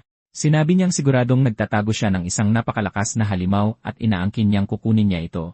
Nang gabing iyon, kinorner ng misteryosong lalaking ito ang isa sa mga voluntaryo sa team ni Saki para tanungin tungkol sa nangyari. Natataranta, ibinunyag ng arrank na voluntaryo na ang pangalan ng mababang antas na adventurer ay Yuki. Nang marinig iyon, naalala ng lalaking nakahood ang isang bata na may parehong pangalan at ranggo. Dahil sa takot, sinabi ng voluntaryo na wala siyang kinalaman dito, pero sinabi ng misteryosong lalaki na hindi niya ito maaaring pakawalan. Kinabukasan, papunta ang protagonista para makipagkita sa isang tao. Pumunta siya sa Great Cave in Memorial para mag-iwan ng mga bulaklak para sa mga namatay sa pagguho. Dahil doon, naisip ng bida ang kanyang ampunan dahil marami siyang balitang sasabihin sa kanila. Bigla, may nakitang isang tao ang binata doon. Nakaluhod, ipinakilala ng misteryosong lalaki ang sarili bilang si Zapper at sinabing isa siyang A-class adventurer. Sinabi niyang nandun siya para bantayan ang binata, pero iginiit ni Yuki na E-rank lang siya. Pero sinabi ng lalaki na sangkot ang bata sa pag-clear ng Peking Dungsyon at hindi niya kailangang itago ito. Matalas gaya ng dati, sinabi ni Zapper na ang plano ng bata ay hayaan si Saki na kunin ang kredito para hindi sila makatawag ng pansin. Iginiit ng bida na tumulong lang siyang gabayan ang mga adventurer sa isang ligtas na lugar, pero hindi sumang-ayon ang lalaking nakahood at sinabing ang bata ang nagpabagsak sa dungeon boss, habang abala ang babaeng bida sa pakikipaglaban sa mga golem. Pagkatapos, ipinaliwanag ng lalaki na ang pagkakaroon ng maraming tauhang pansamantala ay hindi sapat para masakop ang isang dungeon. Sinabi niyang kailangan mo ng magagandang armas kung gusto mong kumita ng totoong pera. Nang marinig iyon, inakala ng bida na gustong sumali ng lalaking nakahood sa grupo. Itinuro ni Zapper na mag-isa lang ang bata, at may hangganan ang kaya mong gawin nang walang sinumang sumusuporta sa iyo. Sinabi niyang iba ang lahat kapag nasa isang party ka, at inimbitahan ang binata na sumali. Kinakabahan, nagpasalamat ang protagonista sa alok pero sinabing hindi niya layunin ang kumita ng pera sa mga dungsyon. Kalmado, sinabi ng lalaki na tinanggihan siya at wala siyang magagawa tungkol dito. Pero biglang nagbago ang kanyang ekspresyon at sinabi niyang kailangan niyang gumamit ng dahas. Iwinasiwas niya ang isang nag-aapoy na martilyo sa bida na halos hindi nakailad. Ang atake ay nauwi sa pagkasunog ng mga bulaklak. Naiinis, sinabi ni Yuki na tumigil siya dahil sementeryo ang lugar na ito. Habang inaayos ang kanyang salamin, sinabi ng lalaking nakahood na iligal ang paggamit ng mahika sa ibabaw, pero mas malaking kasalanan ang pagtanggi sa kanyang alok. Pagkatapos ay nagawa niyang pigilan ang bata. Inilagay ni Zapper ang kanyang kamay sa mukha ng binata at ginamit ang kanyang skill, ang ice binding. Sabi ng lalaking may kulay abong buhok, ginawa ang bida para sakupin ang mga dungsyon, tapos binatukan niya ang bata sa ulo, sinasabing papasukin niya ang bawat dungsyon na gagalugarin ng binata. Tinawag ni Zapper ang sarili na isang skill killer at sinabing hindi banta ang mga adventurer, kaya pwede nang umiyak ang bata sa guild. Habang paalis, sinabi niyang maghihintay siya ng mas magandang sagot bago mamatay ang binata. Makalipas ang ilang panahon, nagalit ang vampira dahil may sumubok na nakawin ang isa sa kanyang mga piyesa. Sinabi ng protagonista na kailangang makaisip ng grupo ng isang uri ng kontra-atake. Sinabi ni Vince na nagkamali ang bata dahil hindi nagdala ng espada, pero iginiit niya na araw niya ng pahinga, at dahil sa mababang antas niya, napapahinto at kinukwestiyon siya ng mga tao. Gayunpaman, inamin niyang matatalo pa rin siya dahil kailangan niyang alamin kung paano haharapin ang mahikang iyon. Pagkatapos, sinabi ni Liber na isang monster tamer ang bata, kaya kailangan niya ng magaling na halimaw na kayang gumamit ng mahika. Doon lumitaw ang isang halimaw na nagngangalang Machina Mochoya, isang elf. Sabi ng vampira, walang mas nakakaintindi sa mahika kaysa sa kanya. Kalaunan, inilibot ng elf ang bida sa kanyang palapag at sinabing hindi niya matiis ang matandang mayordomo na iyon. Sabi ni Yuki, hindi pa niya nakikita ang babae sa mga tea party. Naiinis, sinabi ng babae na hindi siya pupunta sa isang party ng mga paniki, at hindi pa nga siya 1,000 taong gulang. Sabi niya, 1,400 at 99 pa lang daw siya. Bigla siyang lumapit na may hitsurang in love at sinabing kainisan ito ng matanda kung gagawin niyang mas malakas pa sa kanya ang disipulo nito. Habang nag-imbento ng sarili niyang kwento, sinabi niyang magsiselos ang mayordomo kung mapapalapit sa kanya ang disipulo nito na gagawin itong isang bawal na pag-ibig. Pag-iba ng usapan. Sabi ng elf, tutulungan niya ang binata na matuto ng mahika pero kailangan ng stimulasyon sa pananaliksik sa mahika. Pagkatapos ay ipinakita niya sa kanya ang isang napakalaking aklatan at tinanong ng bida kung kailangan niyang basahin ang lahat ng iyon. Sabi ni Machina, mas marami pa roon at halos lahat ng kanyang palapag ay gawa sa mga libro. Sabi niya, malamang hindi man lang alam ng binata kung ano ang mahika, pero iginiit niyang ang mahika ay yung bagay kung saan gumagamit ka ng mana. Biglang lumapit ang elf at nagtanong kung ano ang pagkakaiba ng mahika at ng skill. Pagkatapos ay ipinaliwanag niya, ang mga skill ay personal na pamamaraan, habang ang mahika ay pangkalahatan. Sabi niya, ang mga skill ay nahahati sa 3 uri. Ang unang uri ay mga skill na nakukuha mo mula sa iyong trabaho. Ang pangalawang uri ay mga natatanging skill ng lahi. At ang pangatlong uri ay mga skill na lumalabas kapag ang isang pamamaraan na na-master mo ay umabot sa mas mataas na antas. Nagtapos siya sa pagsasabing lahat ng iyon ay parang mga cheat teknike na gumagana lang dahil sa katawan, pagsasanay at talento ng gumagamit. Kaya minsan hindi mo sila makopya, at saka, 2 skill ay maaaring magkamukha sa labas pero magkaiba sa loob. Tinanong niya kung naramdaman na iyon ng binata, at sinabi niyang natutunan niya ang aral na iyon sa mahirap na paraan. Pagkatapos ay nagtapos siya na kung 2 tao ang gumamit ng parehong mana at binigkas ang spell sa parehong paraan, makukuha nila ang parehong resulta. Ito ay isang pangkalahatang at ganap na panuntunan. Pero sabi ni Machina, may pangalawang issue. May mga taong sadyang hindi makagamit ng mahika. Ipinaliwanag niya na ito ay dahil napakahirap ng pagbigkas ng spell. Kailangan mo ng mga chant na katumbas ng isang buong libro, kahit para lang sa isang maikling spell. Kahit narinig iyon, sinabi ng bida na hindi pa siya nakarinig ng sinumang nag-chant ng ganoon katagal. Kaya ipinaliwanag ng elf na binabawi ng mga mage ang pag-chant sa pamamagitan ng paggamit ng espesyal na tungkod, pag-ukit ng mga magic circle, o pag-chant sa kanilang isipan. Sabi niya, habang mas pinag-aralan mo ang mahika, mas maraming maliliit na trick kang natututunan. Pagkatapos ay ipinatawag ng babae ang nag-aapoy na martilyo.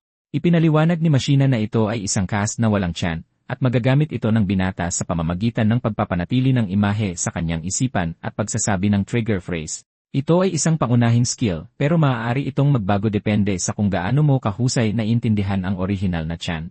Maaaring i-replay ng caster ang buong teksto sa kanilang isipan o gumamit lang ng isang imahe o tunog. Nagkomento si Yuki na ito siguro ang dahilan kung bakit maaaring magkamukha ang isang spell, pero iba ang lumalabas na resulta. Sabi ni Machina, maaaring simulang gawing sarili ng binata ang spell kapag naintindihan na niya talaga yon. Dagdag pa roon, maaari niyang panatilihin ang isang bahagi lang ng orihinal na chant at punan ang nawawalang kapangyarihan para tumugma sa kayang gawin ng isang buong chant. Nasasabik, tinanong ng protagonista kung ang paggamit ba ng mahika ay simpleng pagsasaulo lang ng chant. Pinutol siya ng elf at sinabing hindi siya mali, pero kung ang gagawin niya lang ay magsaulo, iyon lang ang magagawa niya. Ipinaliwanag niya na ang isang chant ay parang isang set ng mga tagubilin para sa isang spell, at kailangan niyang maintindihan ito kung gusto niyang lumikha ng mga bagong spell o baguhin ang mga dati na. Pagkatapos ay sinabi ni Machina na alam niyang walang gaanong oras ang mga tao, kaya dapat siyang magpasalamat sa gagawin niya. Sa sandaling iyon, gumamit siya ng isang spell na ginagaya at ipinapakita ang mga nilalaman ng isang libro. Sabi niya, ang mundong ito ay ang kanyang libro ng fire magic, at kung malilinis ng binata ang virtual space na ito, malalaman niya kung ano ang nakasulat dito. May kumpiyansa, hinawakan ni Yuki ang kanyang espada at sinabing espesyalidad niya ang ganitong bagay. Pero pagkatapos ay lumitaw ang 2 higanteng halimaw kasama ang napakaraming libro, at tinanong ng binata kung seryoso bang kailangan niyang linisin ang lahat ng iyon. Sabi ng kanyang bagong guro, at tinanong kung sa tingin niya ay imposible ito. Sumagot siya sa pamamagitan ng paghiwa sa isa sa mga halimaw gamit ang kanyang espada, na may determinasyon. Sabi ng bida, tatapusin niya ang lahat sa lalong madaling panahon. Lumipas ang 3 araw at nililinis pa rin ng binata ang virtual dungeon. Ngayon, nilalabanan niya ang isang halimaw na may elemento ng hangin. Nagpakawala ang halimaw ng isang atake ng hangin na nagpatalsik sa kanya, ngunit iniligtas siya ng kanyang guro gamit ang isang spell na tinatawag na air capture. Walang paligoy-ligoy, sinabi niya sa kanyang unang estudyante na wala talaga siyang talento para dito. Nadidismaya, sinabi ng protagonista na sa wakas ay naintindihan na niya kung bakit hindi nagcha-chant ang karamihan sa mga adventurer, dahil sa isang laban, iniiwan ka nitong lantad. Ipinaliwanag ng elf na ang mahika ay hindi ginawa para sa pakikipaglaban, kundi para linlangin ang mundo at isulat itong muli sa anumang paraan na gusto mo. Pagkatapos, nagpa siya ang bida na subukan ang Stone Arrow spell, pero napagtanto niya na nakakaawa ang pagbaba ng kapangyarihan kapag hindi siya nag-chant, at sinabi ng kanyang guro na dito talaga lumalabas ang pagkakaiba ng mga tao. Sinabi niya sa kanya na ang sama niya sa pagpuno ng mga nawawalang bahagi gamit ang imahinasyon, at wala sa kanyang mga elemento ang may kapangyarihan kapag hindi siya nag-chant. Sa kanyang isip, napagtanto ng binata na sa ganitong paraan, hindi niya matatalo si Zapper, dahil kayang pumili ng lalaking nakakapwesto ng anumang spell na panlaban sa kanya at mabilis pa ring mag-cast. Sinusubukang manatiling positibo, sinabi ng elf na baka ang susunod na wind spell ay ang magiging bagay para sa bida. Habang nagpapatuloy ang pagsasanay, sumang-ayon si Yuki na baka may mahanap siyang bagay na talagang magaling siya, pero iniisip din niya kung mayroon bang elemento si Zapper na hindi siya magaling. Samantala, sa isang kampo, nakatanggap ng balita ang lalaking may kulay abong buhok na may isang tao sa isang srank dungeon. Ito ang parehong dungeon kung nasaan ang grupo ng mga bida, kung saan dalawang srank adventurer ang kailangang umatras. Kaya nagpa siya ang leader na pumasok. Nagpanik ang mga miyembro ng kanyang grupo at sinubukan siyang pigilan, sinasabing masyadong mapanganib. Sumang-ayon siyang mapanganib ito pero parang wala siyang pakialam. Bigla, isang higanteng uod ang bumagsak mula sa langit para durugin sila. Sumugod ito patungo sa lalaking nakakapwesto na hindi man lang kumurap o sinubukang tumakbo. Kalmado at may kumpiyansa, nagcast si Zapper ng isang multi-element spell ng sabay-sabay at pinaputok ito sa halimaw. Pinuksa ito, natulala ang isa sa mga miyembro na makitang muli ang chantless casting sa bawat elemento. Ipinaliwanag ng leader na nakamamatay ang mga class dungeon, at iyon ang dahilan kung bakit kailangan nilang habulin ang isang partikular na tao bago siya lumalim pa. Binanggit ng tauhan ang pinsalang idinulot ng uod sa team, ngunit walang pakialam ang boss. Sinabi niya na hindi siya mag-aaksaya ng mana sa mga walang kwenta. Sinabi ng lalaki na iniipon niya ito para habulin ang isang espesyal na bagay, na ang tinutukoy ay ang bida. Pabalik sa pagsasanay, sinabi ni Machina sa kanyang unang disipulo na sa totoo lang ay wala siyang talento. Nakahiga sa lupa, nagsimulang umiyak ang bida, sinasabing sa huli, wala siyang nagawang kahit isang spell. Pagkatapos ay sinabi ng elf na ang sama ng bata sa mga pangunahing elemento, kaya hindi na sulit subukan ang mas maliliit na bagay tulad ng mga insekto. Pagbangon, sinabi ni Yuki na kailangan na lang niyang pagtiyagaan kung anong meron siya. Nang marinig iyon, pinagalitan siya ng kanyang guro at sinabing hindi pa man lang sila nakakarating sa unang yugto ng pagsasanay. Puno ng sigasig, sinabi niya, ang mahika ay karaniwang pagre-write ng mga tao sa mundo, at kasama na doon ang common sense. May nakamamatay na tingin, sinabi ng elf na hindi niya papayagan ang ilang salita, tulad ng pagsuko. Gayunpaman, nalilito pa rin ang bida at nagtanong kung ano ang dapat niyang gawin. Pinutol siya, sinabi ni Machina na madali lang iyon, at may ginawa na siyang katulad nito sa matandang iyon. Nakangiti, sinabi niya sa bata na paghiwa-hiwalayin ang mga bagay at gumawa ng bagong panuntunan. Sinabi niya na ang susunod na hakbang ay applied magic, at sapat na ang teoryang natutunan niya. Kaya nagtanong ang binata kung ang ideya ba ay gumawa ng isang bagong-bagong spell, isa na talagang magiging magaling siya, at kinumpirma niya ito. Sinabi ni Machina na kailangan niyang gamitin ang purong instinct para galawin ang mana at i-rewrite ang mundo para tumugma sa isang support chant. Nagpapaliwanag pa siya nang biglang may kumuha ng kanyang atensyon. Nang makita niya kung ano yon, nagsimulang mag-cast ng water magic ang mage. Ang dumating ay si Zapper, nagka-cast ng fire magic. Kinakabahan, nagtanong ang bida kung bakit nandito ang lalaking yon. Sabi niya, mukhang nasundan ang bata. Gamit ang isang magic circle, sinabi ng guro sa kanya na huwag umasa sa mga summon, lutasin ito gamit ang mahika. Sa sandaling iyon, na-teleport ang bida sa isang hindi kilalang palapag. Lumitaw ang lalaking nakakapwesto at sinabing talagang itinatago ng bata ang kanyang lakas. Nagtanong siya kung may sagot na ba ang paslit ngayon, hindi man lang siya binigyan ng pagkakataong sumagot. Nagpakawala ang lalaki ng isang water spell sa bida at nagawa niyang umiwas. Sinabi ni Zapper na sinasabi na ng mapanghamong tingin ng bida ang lahat. Ngayon ay umatake siya gamit ang isang earth element spell, ngunit hinarang ito ni Yuki gamit ang kanyang swordsmanship. Nang makita iyon, mukhang nagulat ang lalaking may kulay abong buhok, pagkatapos ay gumamit siya ng isang mod spell na nagsimulang humila pababa sa bida. Nagpapanik, nagsimulang mag-cast ng chanted spell ang bata, ngunit gumamit ang kanyang kalaban ng isang wind hammer bago matapos ang spell. Diretsahan, sinabi ng lalaki na walang espesyal sa mahika ng bata kung kailangan pa niya ng chanting. Pagkatapos, bumangon ang bida at sinabing kailangan niyang gumawa ng bagong spell. Wala siyang pagpipilian. Sinugod ng bida ang mage gamit ang kanyang espada. Nagawang mapalapit ng bata, ngunit gumamit ang lalaking nakakapwesto ng isang lightning spell na nagpatalsik sa kanya pabalik. Sa kanyang isip, napagtanto niya na walang himalang dumating sa kanyang buhay. Umalis ang lahat at hindi na sila bumalik. Bigla, maraming bato ang nagsimulang mahulog dahil sa wind magic. Ginamit ng bida ang pagkakataon para tumakbo at magtago. Pagod na siya at malapit ng sumuko, ngunit may isang boses na lumitaw sa kanyang isipan, tinatawag siyang unang disipulo. Nagulat, nagtaka si Yuki kung saan ito nanggaling, at sinabi ng kanyang guro na iyon ay mahika niya. Sinabi niya na ang bata ay top tier na pagdating sa kaalaman, pero ang kulang sa kanya ay ang pagpapasya kung anong uri ng spell ang gusto niyang gawin. Sinabi ng elf na kailangan niyang hayaang dumaloy ang kanyang damdamin at gamitin ang kapangyarihang iyon. Pagkatapos ay nagsimulang alalahanin ng bida ang lahat ng trahedya sa kanyang buhay, at napagpasyahan niyang ang nararamdaman niya ay purong galit. Lumitaw si Zapper para harapin siya.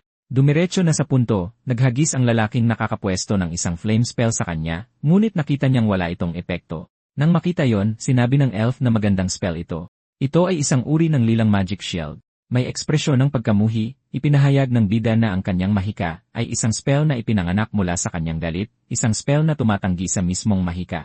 Naiinis, kinuwestiyon nito ng lalaking may kulay abong buhok, tinatanong kung paano nito nakakansela ang kanyang mga spell. Sinabi niyang ayaw na niya sa bata sa kanyang grupo, at sa halip ay aalisin niya ito. Gumamit siya ng lightning at water magic, ngunit wala pa ring epekto.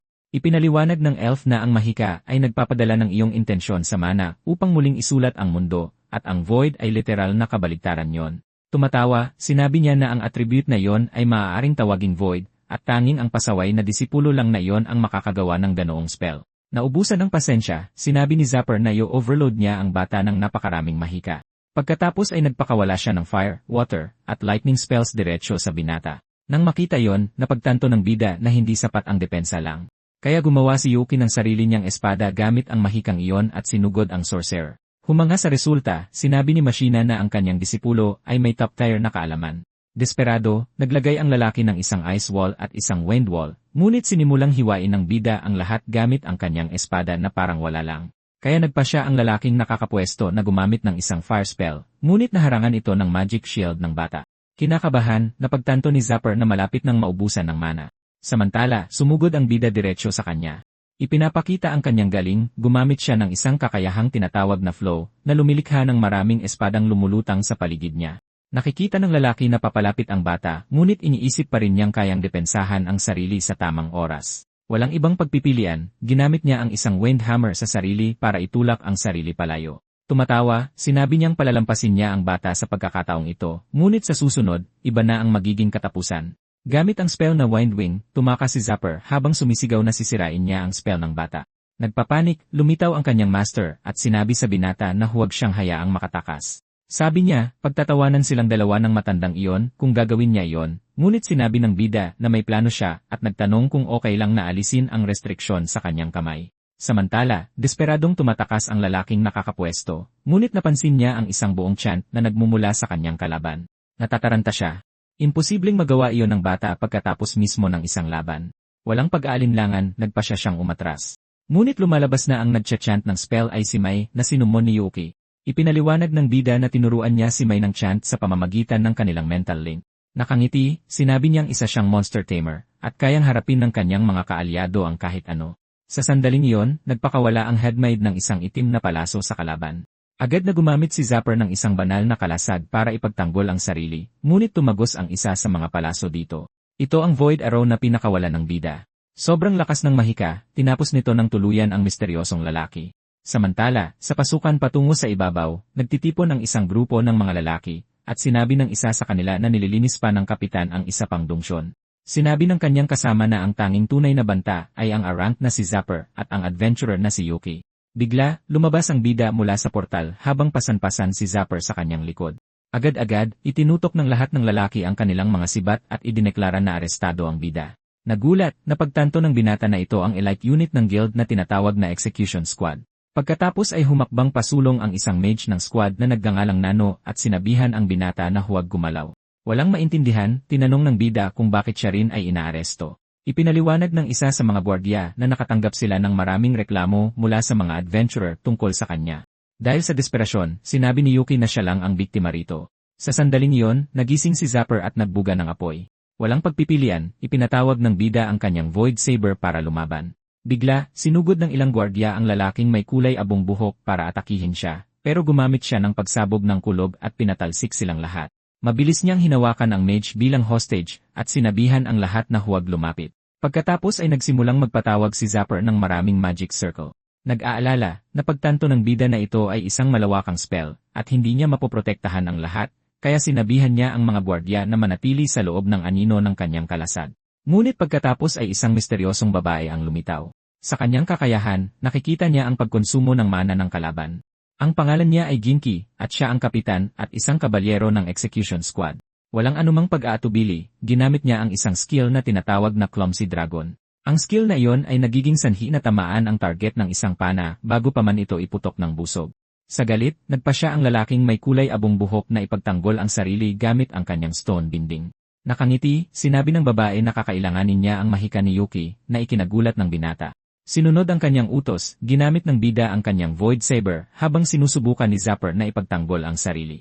Pagkatapos ay nagpakawala ang kapitan ng ilang pana sa parehong target. Hindi maintindihan ng binata kung bakit, pero hinarang pa rin niya ito gamit ang Void Shield.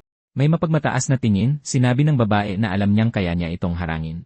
Lito pa rin, nagtataka ang bida kung paano alam ng babaeng ito ang bawat kilos niya. Samantala, lumitaw si Ginki sa likuran ni Zapper at tinira siya ng buong lakas. Nang makitang bagsak na ang lalaki, sumugod ang lahat ng gwardiya para arestuhin siya. Pagkatapos ay pinasalamatan ng babae si Yuki sa pagtulong sa kanya gamit ang mahika nito. Dahil sa pagtataka, tinanong ng binata kung paano niya nalaman ang tungkol doon.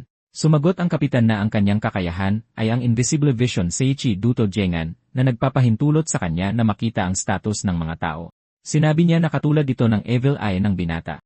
May isang gwardyang lumapit para pag-usapan ang sitwasyon ng binata, ngunit pinutol siya ng kapitan, sinasabing tumulong siya sa pag-aresto at dapat nang alisin ang hinala laban sa kanya. Lumapit ang gwardiya sa bida at sinabing ang mga akusasyon laban sa kanya ay malamang isang hindi pagkakaunawaan. Gayunpaman, ipinaliwanag niya na hindi pa sila makakapagbigay ng opisyal na paumanhin dahil hindi pa tuluyang naayos ang mga bagay. Sinabi ni Yuki na ayos lang dahil nalinaw na ang hindi pagkakaunawaan at idinagdag na maaari siyang tumulong sa pag-imbestiga kay Zapper kung kailangan nila. Nag-iba ng usapan, sinabi ng gwardiya na ang dungeon na kalalabas lang ng binata ay rank at hindi siya dapat pumasok ng mag-isa.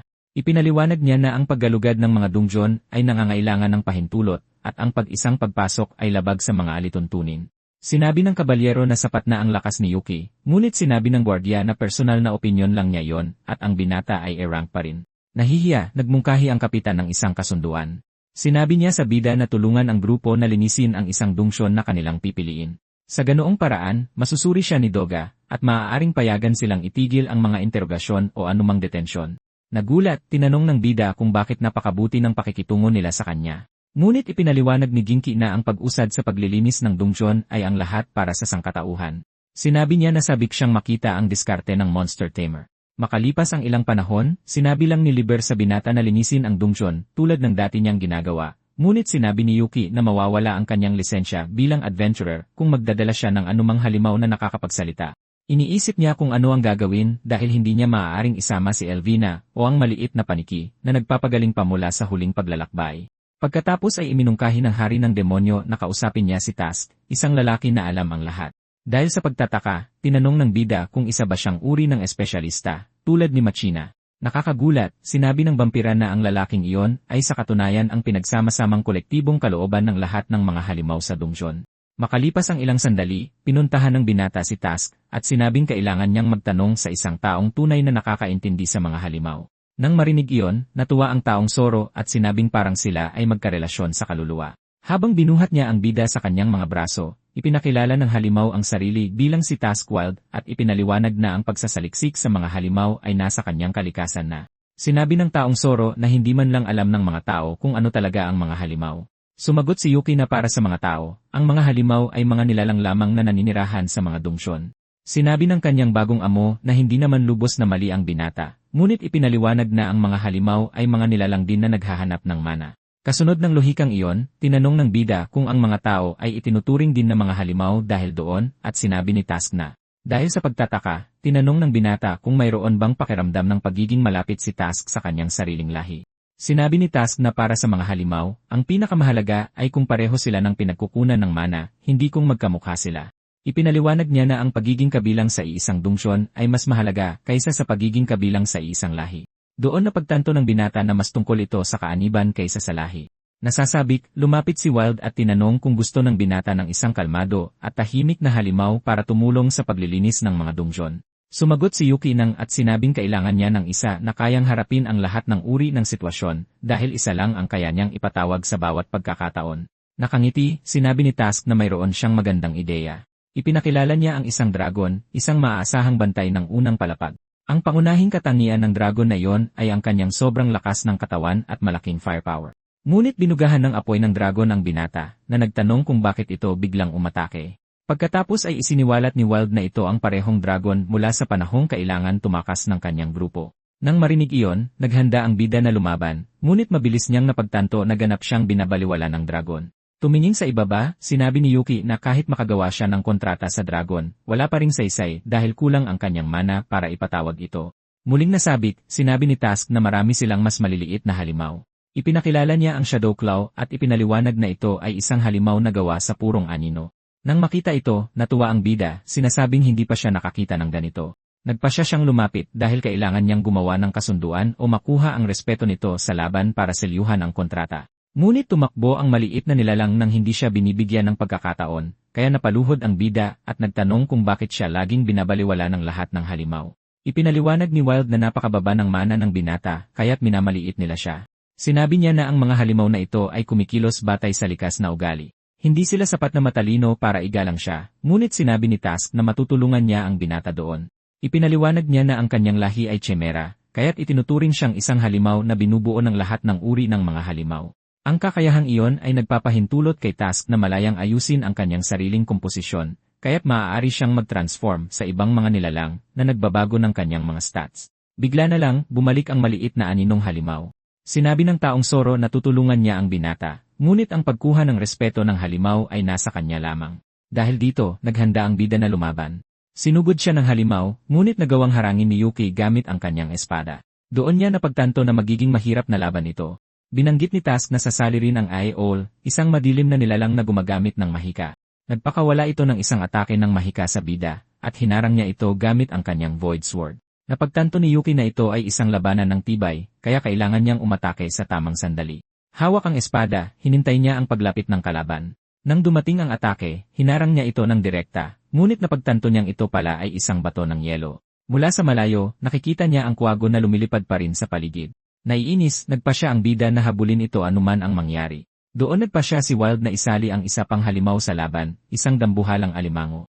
Inihanda ng bida ang sarili para ibuhos ang lahat ng lakas. Samantala, naglabas ang kanyang bagong tagapayo ng isa pang halimaw, sa pagkakataong ito ay isang makamandad. Sinabi ng binata na hindi siya makalapit para sa kaligtasan, ngunit sa huli ay nahimatay siya. Gamit ang kanyang huling lakas, ipinatawag niya si Elvina para tulungan siya. Makalipas ang ilang panahon, sinabi ni Wild na mas mapanganib ang mas malalalim na palapag, ngunit binaliwala ito ng binata. Nangatwiran siya na ilang beses na siyang muntik mamatay.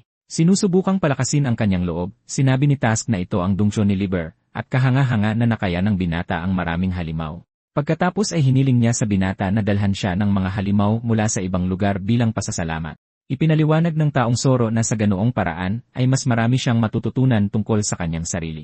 Ngumingiti, sinabi niya na kaya pala mataas ang inaasahan niya sa bata. Sinabi niya sa binata na dalhin pabalik ng buhay ang mga halimaw kung maaari.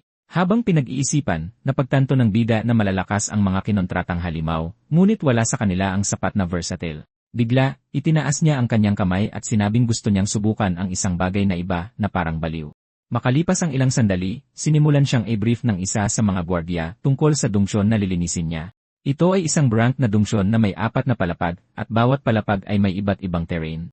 Binalaan niya siya na ang limitasyon sa oras ay 1 linggo at kailangang soluhin ng adventurer ang paglilinis nito.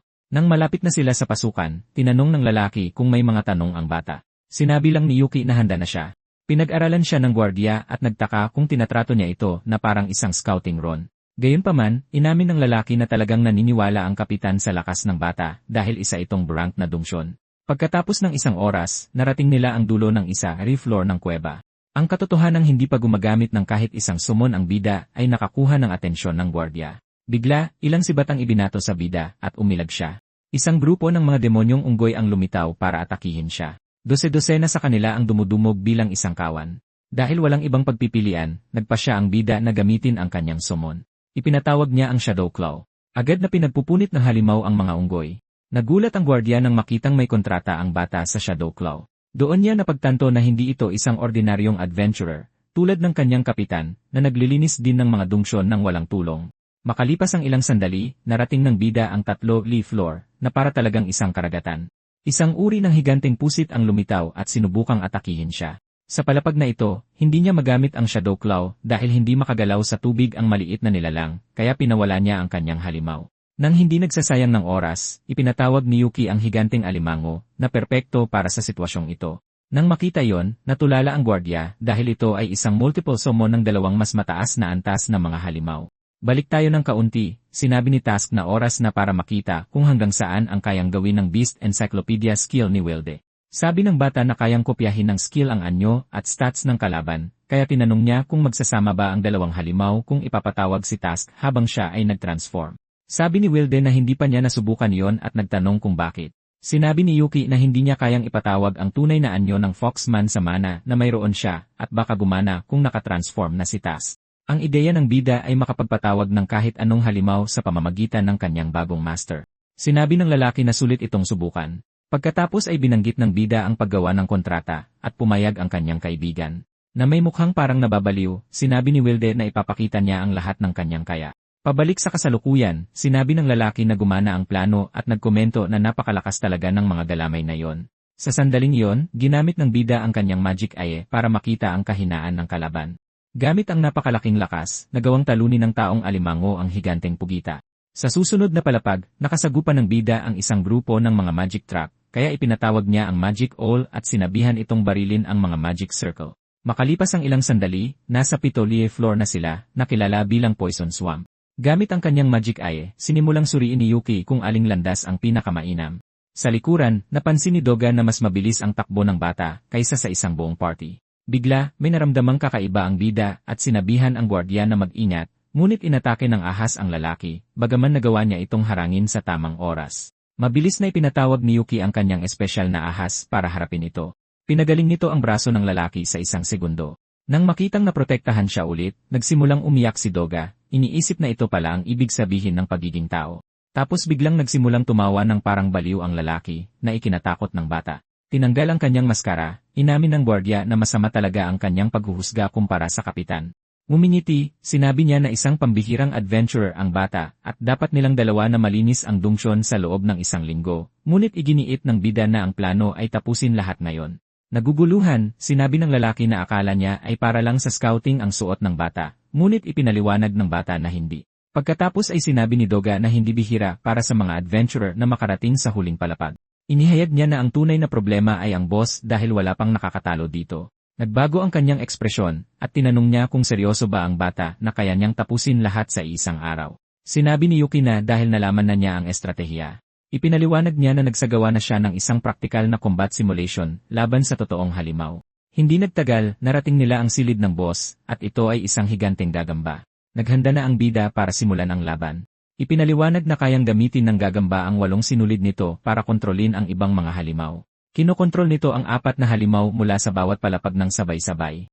Sa sandaling iyon, isang grupo ng mga halimaw ang sumugod sa bida. Mabilis na ipinatawag ni Yuki ang kuwago para iwasan ang mga atake. Nang walang pag-aalinlangan, pinawala niya ang kuwago at nagsimulang mahulog diretsyo patungo sa mga halimaw. Pagkatapos ay ipinatawag niya ang higanteng alimango para durugin ang isang grupo ng mga halimaw sa lupa. Ngunit patuloy na dumarating ang mas maraming halimaw at nagsimulang magpanik ang gwardiya. Kalmado, pinawala ni Yuki ang alimango at ipinatawag ang Shadow Claw. Sa ngayon, lahat ay nangyayari ayon sa plano. Nagsanay ang bata kasama si Task bago ang misyon dahil kayang mag-transform ng Foxman sa higanteng gagamba para gayahin ang laban.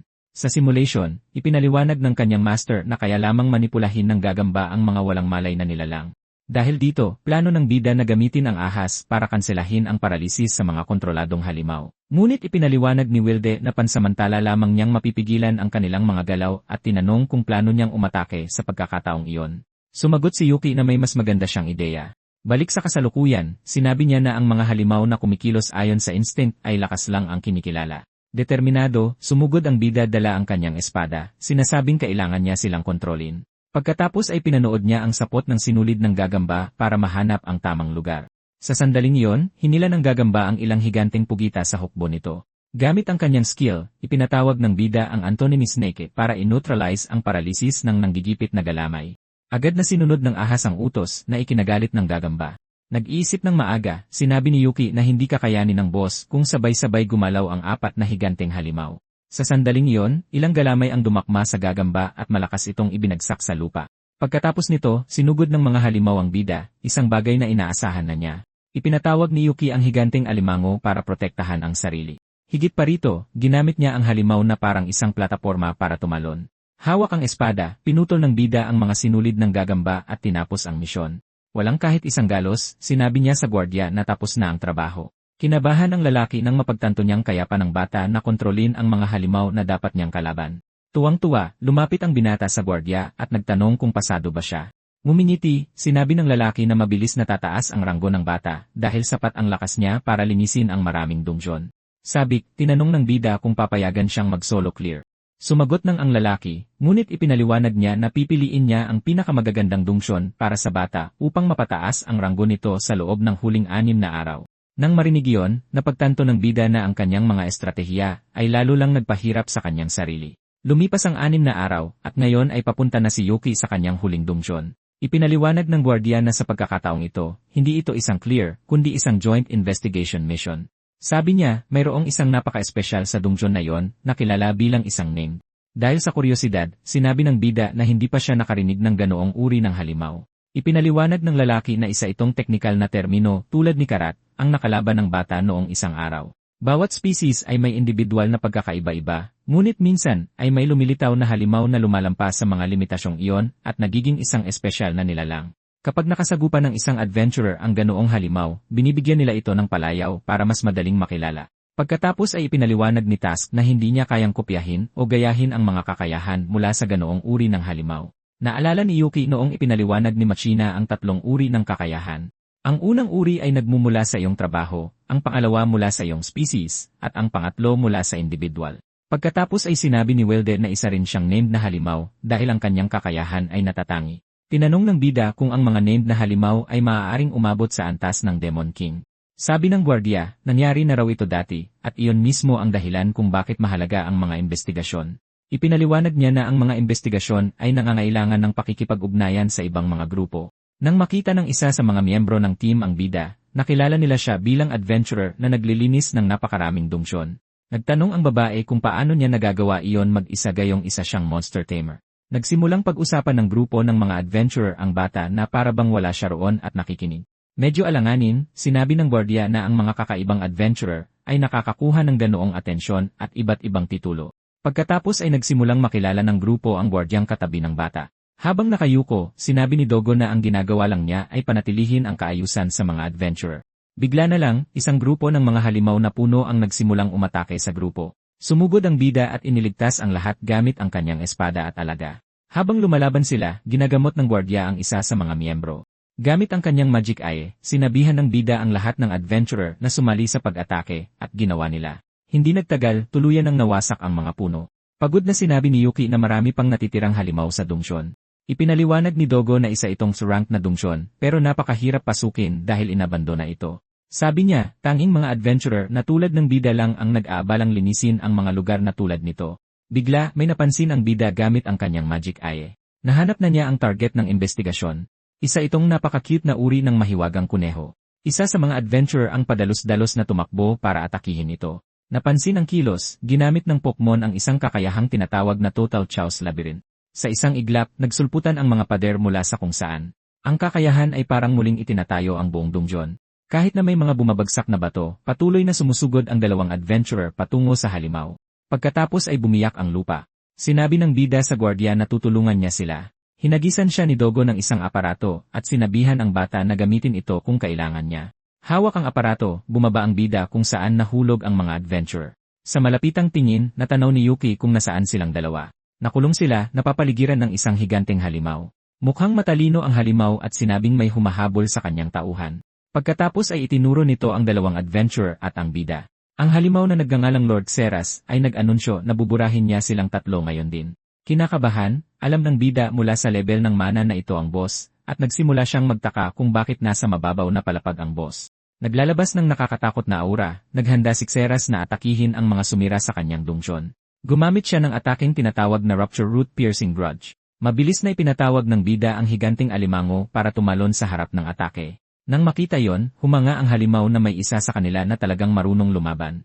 Sabi ni Task, masakit ang tama, at hindi niya sila kayang harangin magpakailanman.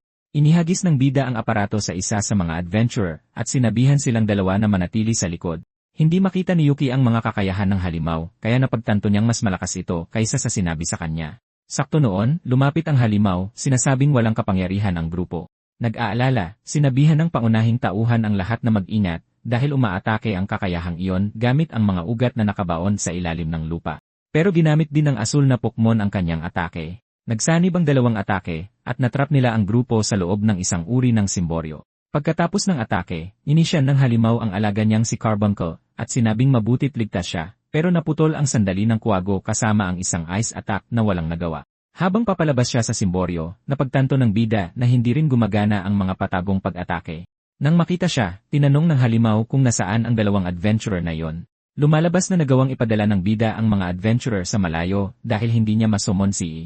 Gamit ang kanyang kakayahan, sinabi ni Yuki na kailangan lang niyang talunin ang boss para matapos ito. Sabi ng may pangalan, matatalino ang mga tao kahit mahihina sila. Galit na galit, sinabi ng halimaw na magaling din ang bata na manginis. Pagkatapos ay sinabihan niya ang kanyang alaga na gamitin ang labyrinth skill kasabay ng kanyang piercing grudge. Mabilis na inihagis ng halimaw ang matinik na bola sa bida na halos hindi nakailad. Nang makita yon, sinabi ng malaking lalaki na hindi kayang harangin ng bata gamit ang summon niya kanina. Nagpakawala ang Pokemon ng maraming matinik na bola sa bata, pero patuloy siyang umiilad. Habang pinag-iisipan ito, napagtanto ng bida na mabilis siyang mapapagod kung ipagpapatuloy niya ito. Mula sa malayo, sinabi ni Wild sa anyong kuwago na susuportahan niya ang kanyang kaibigan gamit ang mahika. Sa lupa, inihanda ng bida ang kanyang espada. Samantala, iginiit ng may pangalan na hindi kayang harangin ng bata ang atake, kahit ano pa ang isumon niya. Sumagot si Yuki na hindi siya haharang. Aatake siya. Pagkatapos ay ipinatawag niya si Task sa anyong katulong. Ang taong Soro ay sumuntok ng malakas sa isa sa mga matinik na bola, dinurog ito. Medyo alanganin, sinabi niyang hindi niya gusto ang kasuotang katulong, pero susundin niya ang kanyang amo. Pinili ng bida ang anyong iyon dahil hindi napapagod ang mga undead na katulong. Pagkatapos ay kinuha ni Wild ang ilang nakasalansan na matinik na bola at sinabing ibabalik niya ang pabor. Na parang wala lang, inihagis niya ang mga malalaking bola diretsyo sa halimaw. Sapat ang lakas ng tama para mapuruhan ang boss at mapaluhod ito. Nag-aalala, sinabihan ng asul na kuneho ang kanyang Panginoon na umatras. Galit na galit, sinabihan siya ni Xeras na tumahimik at idineklara na pupuksain niya silang lahat ng sabay-sabay, ngunit iginiit ng kanyang alaga na makakasira iyon sa katawan ng Panginoon na kailangan nila para muling itayo ang lugar. Nang marinig iyon, nagtanong ang halimaw kung ano ang masama sa pagguho ng dungsyon. Nang marinig niya ang pagguho ng dungsyon, agad na naisip ng bida ang kanyang ampunan. Ipinaliwanag na ang unang bansang nakatuklas ng dungsyon ay nasa tuktok ng mundo. Doon din nangyari ang unang pagguho ng dungsyon, at bilang resulta, nawala ang bansang iyon sa mapa. Nilikha ang trabahong adventurer para maiwasan ang mga trahedyang tulad niyan, at nandyan ang guild para suportahan sila.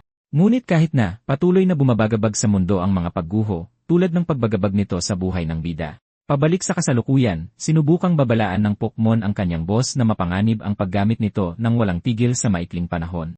Sabi niya, maaaring mawala ng kontrol sa dungsyon ang Panginoon. Inis na tinanong ni Xeras kung pinagtatawanan ba siya ng kanyang alaga. Tinatanong niya kung ano ang ginagawa ng maliit na nilalang, na iniisip na matatalo ang kanyang Panginoon sa isang hamak na tao lamang. Habang dinudurog si Carbuncle, sinabi ng amo na naging kapaki-pakinabang ang kakayahan ng maliit na halimaw, pero sa anumang paraan, hindi na niya ito kailangan. Nang walang pag-aalinlangan, sinabi ng boss na kailangan lang niya ang kakayahan ng kanyang kasama. Malupit, ginamit ng boss ang isang skill na tinatawag na invasive root para sipsipin si Carbuncle. Hindi nagtagal, tuluyan niyang na-assimilate ang asul na kuneho. Pagkatapos ay mabilis na naghagis ang halimaw ng isang malaking bato sa bata. Nang hindi nag-iisip, tumalon si Wild sa harap para pigilan ito, pero ginamit ng boss ang piercing grudge para tamaan siya mula sa loob ng bato.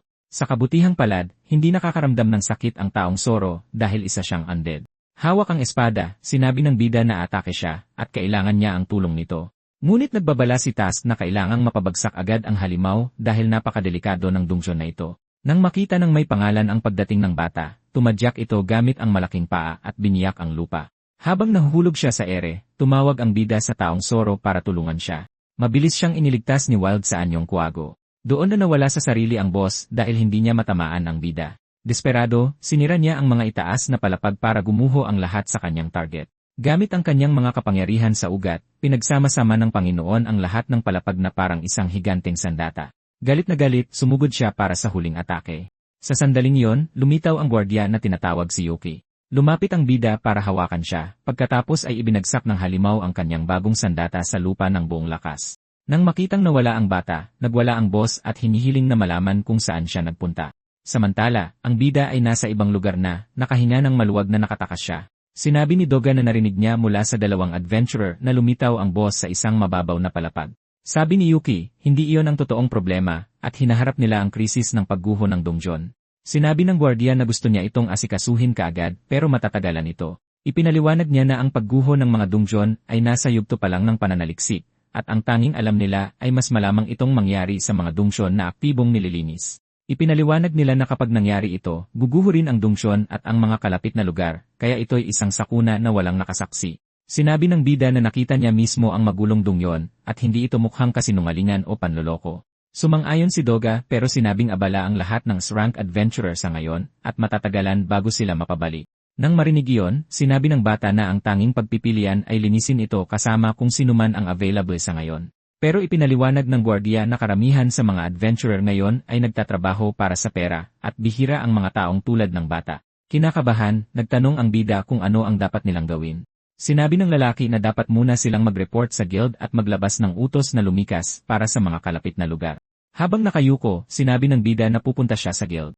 Sinabi ng gwardiya na papunta siya sa dungsyon na nililinis ng kapitan. Sinabihan niya ang bata na huwag gumawa ng anumang padalos-dalos, at sinabing baka sa pagkakataong ito ay hindi na nila mapigilan kung may mangyari. Sa seryosong tingin, tumango lang ang bata. Makalipas ang ilang sandali, nagsimulang mag-isip si Yuki kung ano ang dapat niyang gawin. Alam niyang magiging padalos-dalos kung susubukan niyang harapin ang lahat ng mag-isa. Pero sinabi niya na ang pagguho ng dungsyon ay isang bagay na alam ng mga tao, ngunit tila alam ni Naxeras at Task ang dahilan sa likod nito. Kaya nagpasya siyang pumunta sa Demon King para matuto pa tungkol sa pagguho ng mga dungsyon.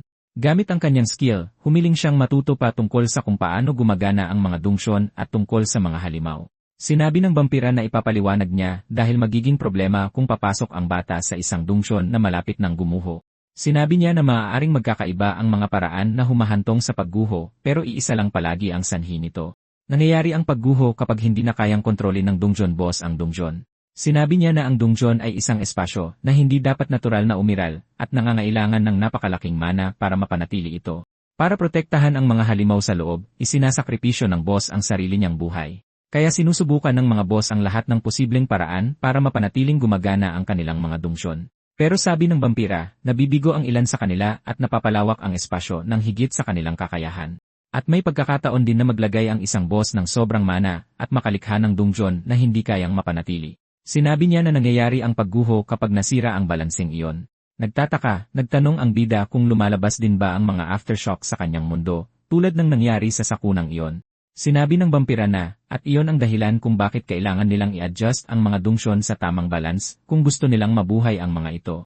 Gamit si Liber bilang halimbawa, sinabi niya na ilang beses na itinayong muli ni Xeras ang kanyang dungsyon sa maikling panahon na nagdulot ng matinding hirap. Diretsahan, sinabi ng demonyo na ang halimaw ay nakatadhanang wasakin ang sarili, kaya hindi dapat gumawa ng kahit ano ang bata. Pero hindi sumang-ayon ang bida, sinabing maraming tao ang maaaring madamay dito. Ikinatwira ni Liber na pareho lang din sa mga halimaw, at marami sa kanila ang malalagay sa panganib kung mawawala sa grupo ang bata. Pagkatapos ay itinapon ng vampira ang bata palayo gamit ang mahika. Habang papalapit, sinabi niyang hindi niya ito papatayin. Papagurin niya lang ito ng husto. Gamit ang kanyang skill, nakikita ni Yuki ang pagtaas ng mana pressure ng Demon King habang naglalabas ang system ng maraming babala ng panganib. Hapo, naisip ng bida na kahit ang pagsubok sa wind magic ni Machina ay hindi kasing tindi ng basta-bastang pagwagayway ng kamay na yon. Sinabi ng demonyo na hindi basta-basta sumusuko ang bata, kaya dudurugin niya ito ng husto. Mabilis na nagpakawala ng wind spell ang vampira sa bata, at nagawa niyang umilad. Habang sinusubukang tumakbo, napagtanto ng bida kung gaano kahirap labanan ang isang taong alam ang lahat ng iyong mga galaw. Puno ng bagsik, inapakan ng vampira ang lupa at winasak ang lahat sa paligid niya. Kinakabahan, nagtanong ang bida kung anong klase ng stats mayroon ang Demon King. Nagtanong si Yuki kung okay lang ba talagang sirain ang sarili niyang dungsyon ng ganito, pero halatang walang pakialam si Liber. Sabi niya, ayos lang kung para sa kapakanan ng bata. Nang makita ang ganoong klaseng kapangyarihan, napagtanto ng bida na hindi niya kayang harapin ang lalaking ito ng direkta. Habang naghahanda siya para sa isa pang atake, sinabi ng demonyo na nakikita niya sa mga mata ng bata na may napagdesisyonan na ito. Natataranta, umatras ang bida para lumayo pero nagteleport ang vampira sa harap niya at sinabing wala itong silbi. Sa isang suntok, pinabagsak niya ang kanyang disipulo sa lupa. Nadismaya, sinabi ng bida na akala niya ay sobrang lakas na niya. Nakakagulat, inamin ng vampira na sapat na ang lakas ng bida ngayon at ipupusta niya ang sariling kaligtasan dito. Gayunpaman, sinabi niyang hindi siya naniniwala na kayang pigilan ng bata ang pagguho ng dungsyon ng mag-isa. Ipinaliwanag niyang hindi niya hahayaang sumabak ang bata sa isang laban kung saan siguradong matatalo ito. Bumangon si Yuki at sinabing ayaw na niyang mahuli muli at ipupusta niya ang sariling buhay dito. Mabilis siyang yumuko, handang sumugod gamit ang kanyang espada. Gamit ang kanyang talino, napagtanto ng halimaw na isa itong panloloko at tatamaan siya ng bata ng isang nakacharge ng spell. Habang gumagawa ng magic circle, sinabi ng lalaki na kaya niyang harangin ang anumang spell ng walang kahirap-hirap. Ngunit tinawag ng bida si Elvina at nagcast ito ng spell para maglaho. Ganoon na lang, nawala silang dalawa gamit ang teleportation magic. Hindi man lang nag-aalala, sinabi lang ng vampira na hindi matatakasan ng bata ang isang Demon King. Sa ibang lugar, pinasalamatan ng bida ang maid sa pagligtas sa kanya. Sinabi ng zombie na nahulaan niyang ibang spell ang gusto ng bata nang kausapin siya nito sa isip. Sinusubukang ayusin ang sitwasyon, iminungkahi niyang dapat siyang humingi ng tawad sa Demon King. Nag-iba ng usapan, tinanong ng bida kung nasaan sila, at sinabi ni Elvina na malamang ay nasa isang palapag sila sa itaas ni Liber. Dahil doon, sinabi ng bida na kailangan nilang humanap ng labasan. Ngunit biglang may anunsyo sa lahat ng palapag. Ang Demon King, inuutusan ang lahat na hulihin ang adventurer na si Yuki sa anumang paraan at ibalik siyang buhay. Nang marinig iyon, nagtanong ang maid kung ano ang ginawa ng kanyang young master. Sinabi lang ni Yuki na alam niyang darating ang sandaling ito. Desidido, sinabi niyang lalaban siya sa dungsyon na ito. Makalipas ang ilang sandali, isang higanteng halimaw ang lumitaw para harapin siya. Matapos makipagpalitan ng ilang suntok, nagawang pabagsakin ito ng bida, pero sinabi niyang pagod na siya sa isang kalaban pa lang. Tinanong niya kung nakabawi na ang mana ng zombie, pero sinabi niyang wala siyang sapat para gamitin muli ang jump spell. Tinitingnan ang kanyang telepono, nakita ng bata na kailangan nilang maghanap ng safe zone sa palapag na ito sa lalong madaling panahon. Pagkatapos ay tinanong niya si Elvina kung ayos lang ba talaga sa kanya na suwayin ang mga utos ni Liber. Sinabi ni Elvina na hindi kayang labanan ng mga normal na halimaw ang kanyang mga utos kapag nabuo na ang isang kontrata. Nang marinig iyon, nagtanong si Yuki kung kaya bang lumaban ng mga Demon King class na halimaw, tulad ni Task. Sinabi ni Elvina na eksepsyon ang mga taong iyon, at idinagdag na hindi niya talaga binalak na ibalik siya. Nagulat, nagtanong ang bida kung bakit, at sinabi niyang dahil kaya niyang pigilan ang pagguho ng dungsyon. Sinabi niya na narinig niya kung paano niya nilinis ang isang dungsyon para lang buhayin siya muli. Habang inilalagay ang kanyang mga kamay sa mukha niya, sinabi ni Elvina na sobra-sobra ang pag-aalala ni Lord Liber. Sinabi ni Yuki na hindi niya akalaing ganoon kalaki ang tiwala nito sa kanya. Biglang lumitaw ang butler at pinutol ang kanilang usapan. Pinuri niya ang katotohanang mabilis na lumipat sa combat mode ang bata. Pagkatapos ay sumugod ang matanda, sinasabing hindi sapat iyon para malampasan ang pagguho ng isang dungsyon. Ikinatwira ni Vince na ang hihingin sa bida ay hindi isang uri ng panalo kung saan makakahanap lang siya ng pagkakataon. Sa isang malakas na hampas, dinisarmahan niya ang kanyang disipulo, sinasabing kailangan ng bata ng isang ganap na napakalakas na panalo. Patuloy na umaatake ang butler, at nagawang humarang ng bida, pero itinapon pa rin siya ng matanda na parang wala lang. Sinabi niya na kailangang perpekto ang pagkapanalo. Hindi maaaring magkaroon ng kahit isang kapintasan. Desperado, ginamit ng bida ang kanyang blood ability, pero ganoon din ang ginawa ng kanyang kalaban. Kaya nadaplisan ang bata. Samantala, ginamit ni Elvina ang kanyang sobrang lakas para buhatin ang isang malaking bato. Inihagis niya ito sa butler. Sa isang hataw, dinurog ito ng matanda at pinatalsik pa rin ang bida. Habang nasa lupa, napagtanto ng bida na hindi kinansela ng kanyang estilo ang atake. Sa seryosong tingin, lumapit ang lalaki at sinabing hindi pa kumpleto ang lakas ng bata. Dahil sa sakit, iniisip ni Yuki kung ano ang magagawa niya ngayong sugatan si Elvina. Hawak ang espada, inihahanda ng butler ang pawakas na pag-atake. Sa isang mabilis na kilos, nilinlang niya ang bata at itinarak ang espada sa isang bato. Paliwanag ni Vint na utos ni Liber na ibalik siya ng buhay, at sa ngayon, bibigyan niya ng pagsasanay ang bata para hindi niya ito aksidenteng mapatay. Sa itsura niyang parang malungkot na tutang inabandona, napagtanto ng bida na dumating silang dalawa para tulungan siya at hindi para hulihin. Sabi ng butler, hinahayaan sila ni Lord Liber na pumili ng sarili nilang paraan, ibig sabihin ay nagtitiwala ang vampira sa desisyon ng bawat isa sa kanila. Lumalabas na may mga halimaw pa rin na walang tiwala sa mga tao. Ang mga halimaw na iyon ay matagal nang napapanatiling kontrolado ng mga kaibigang nakilala ng bida.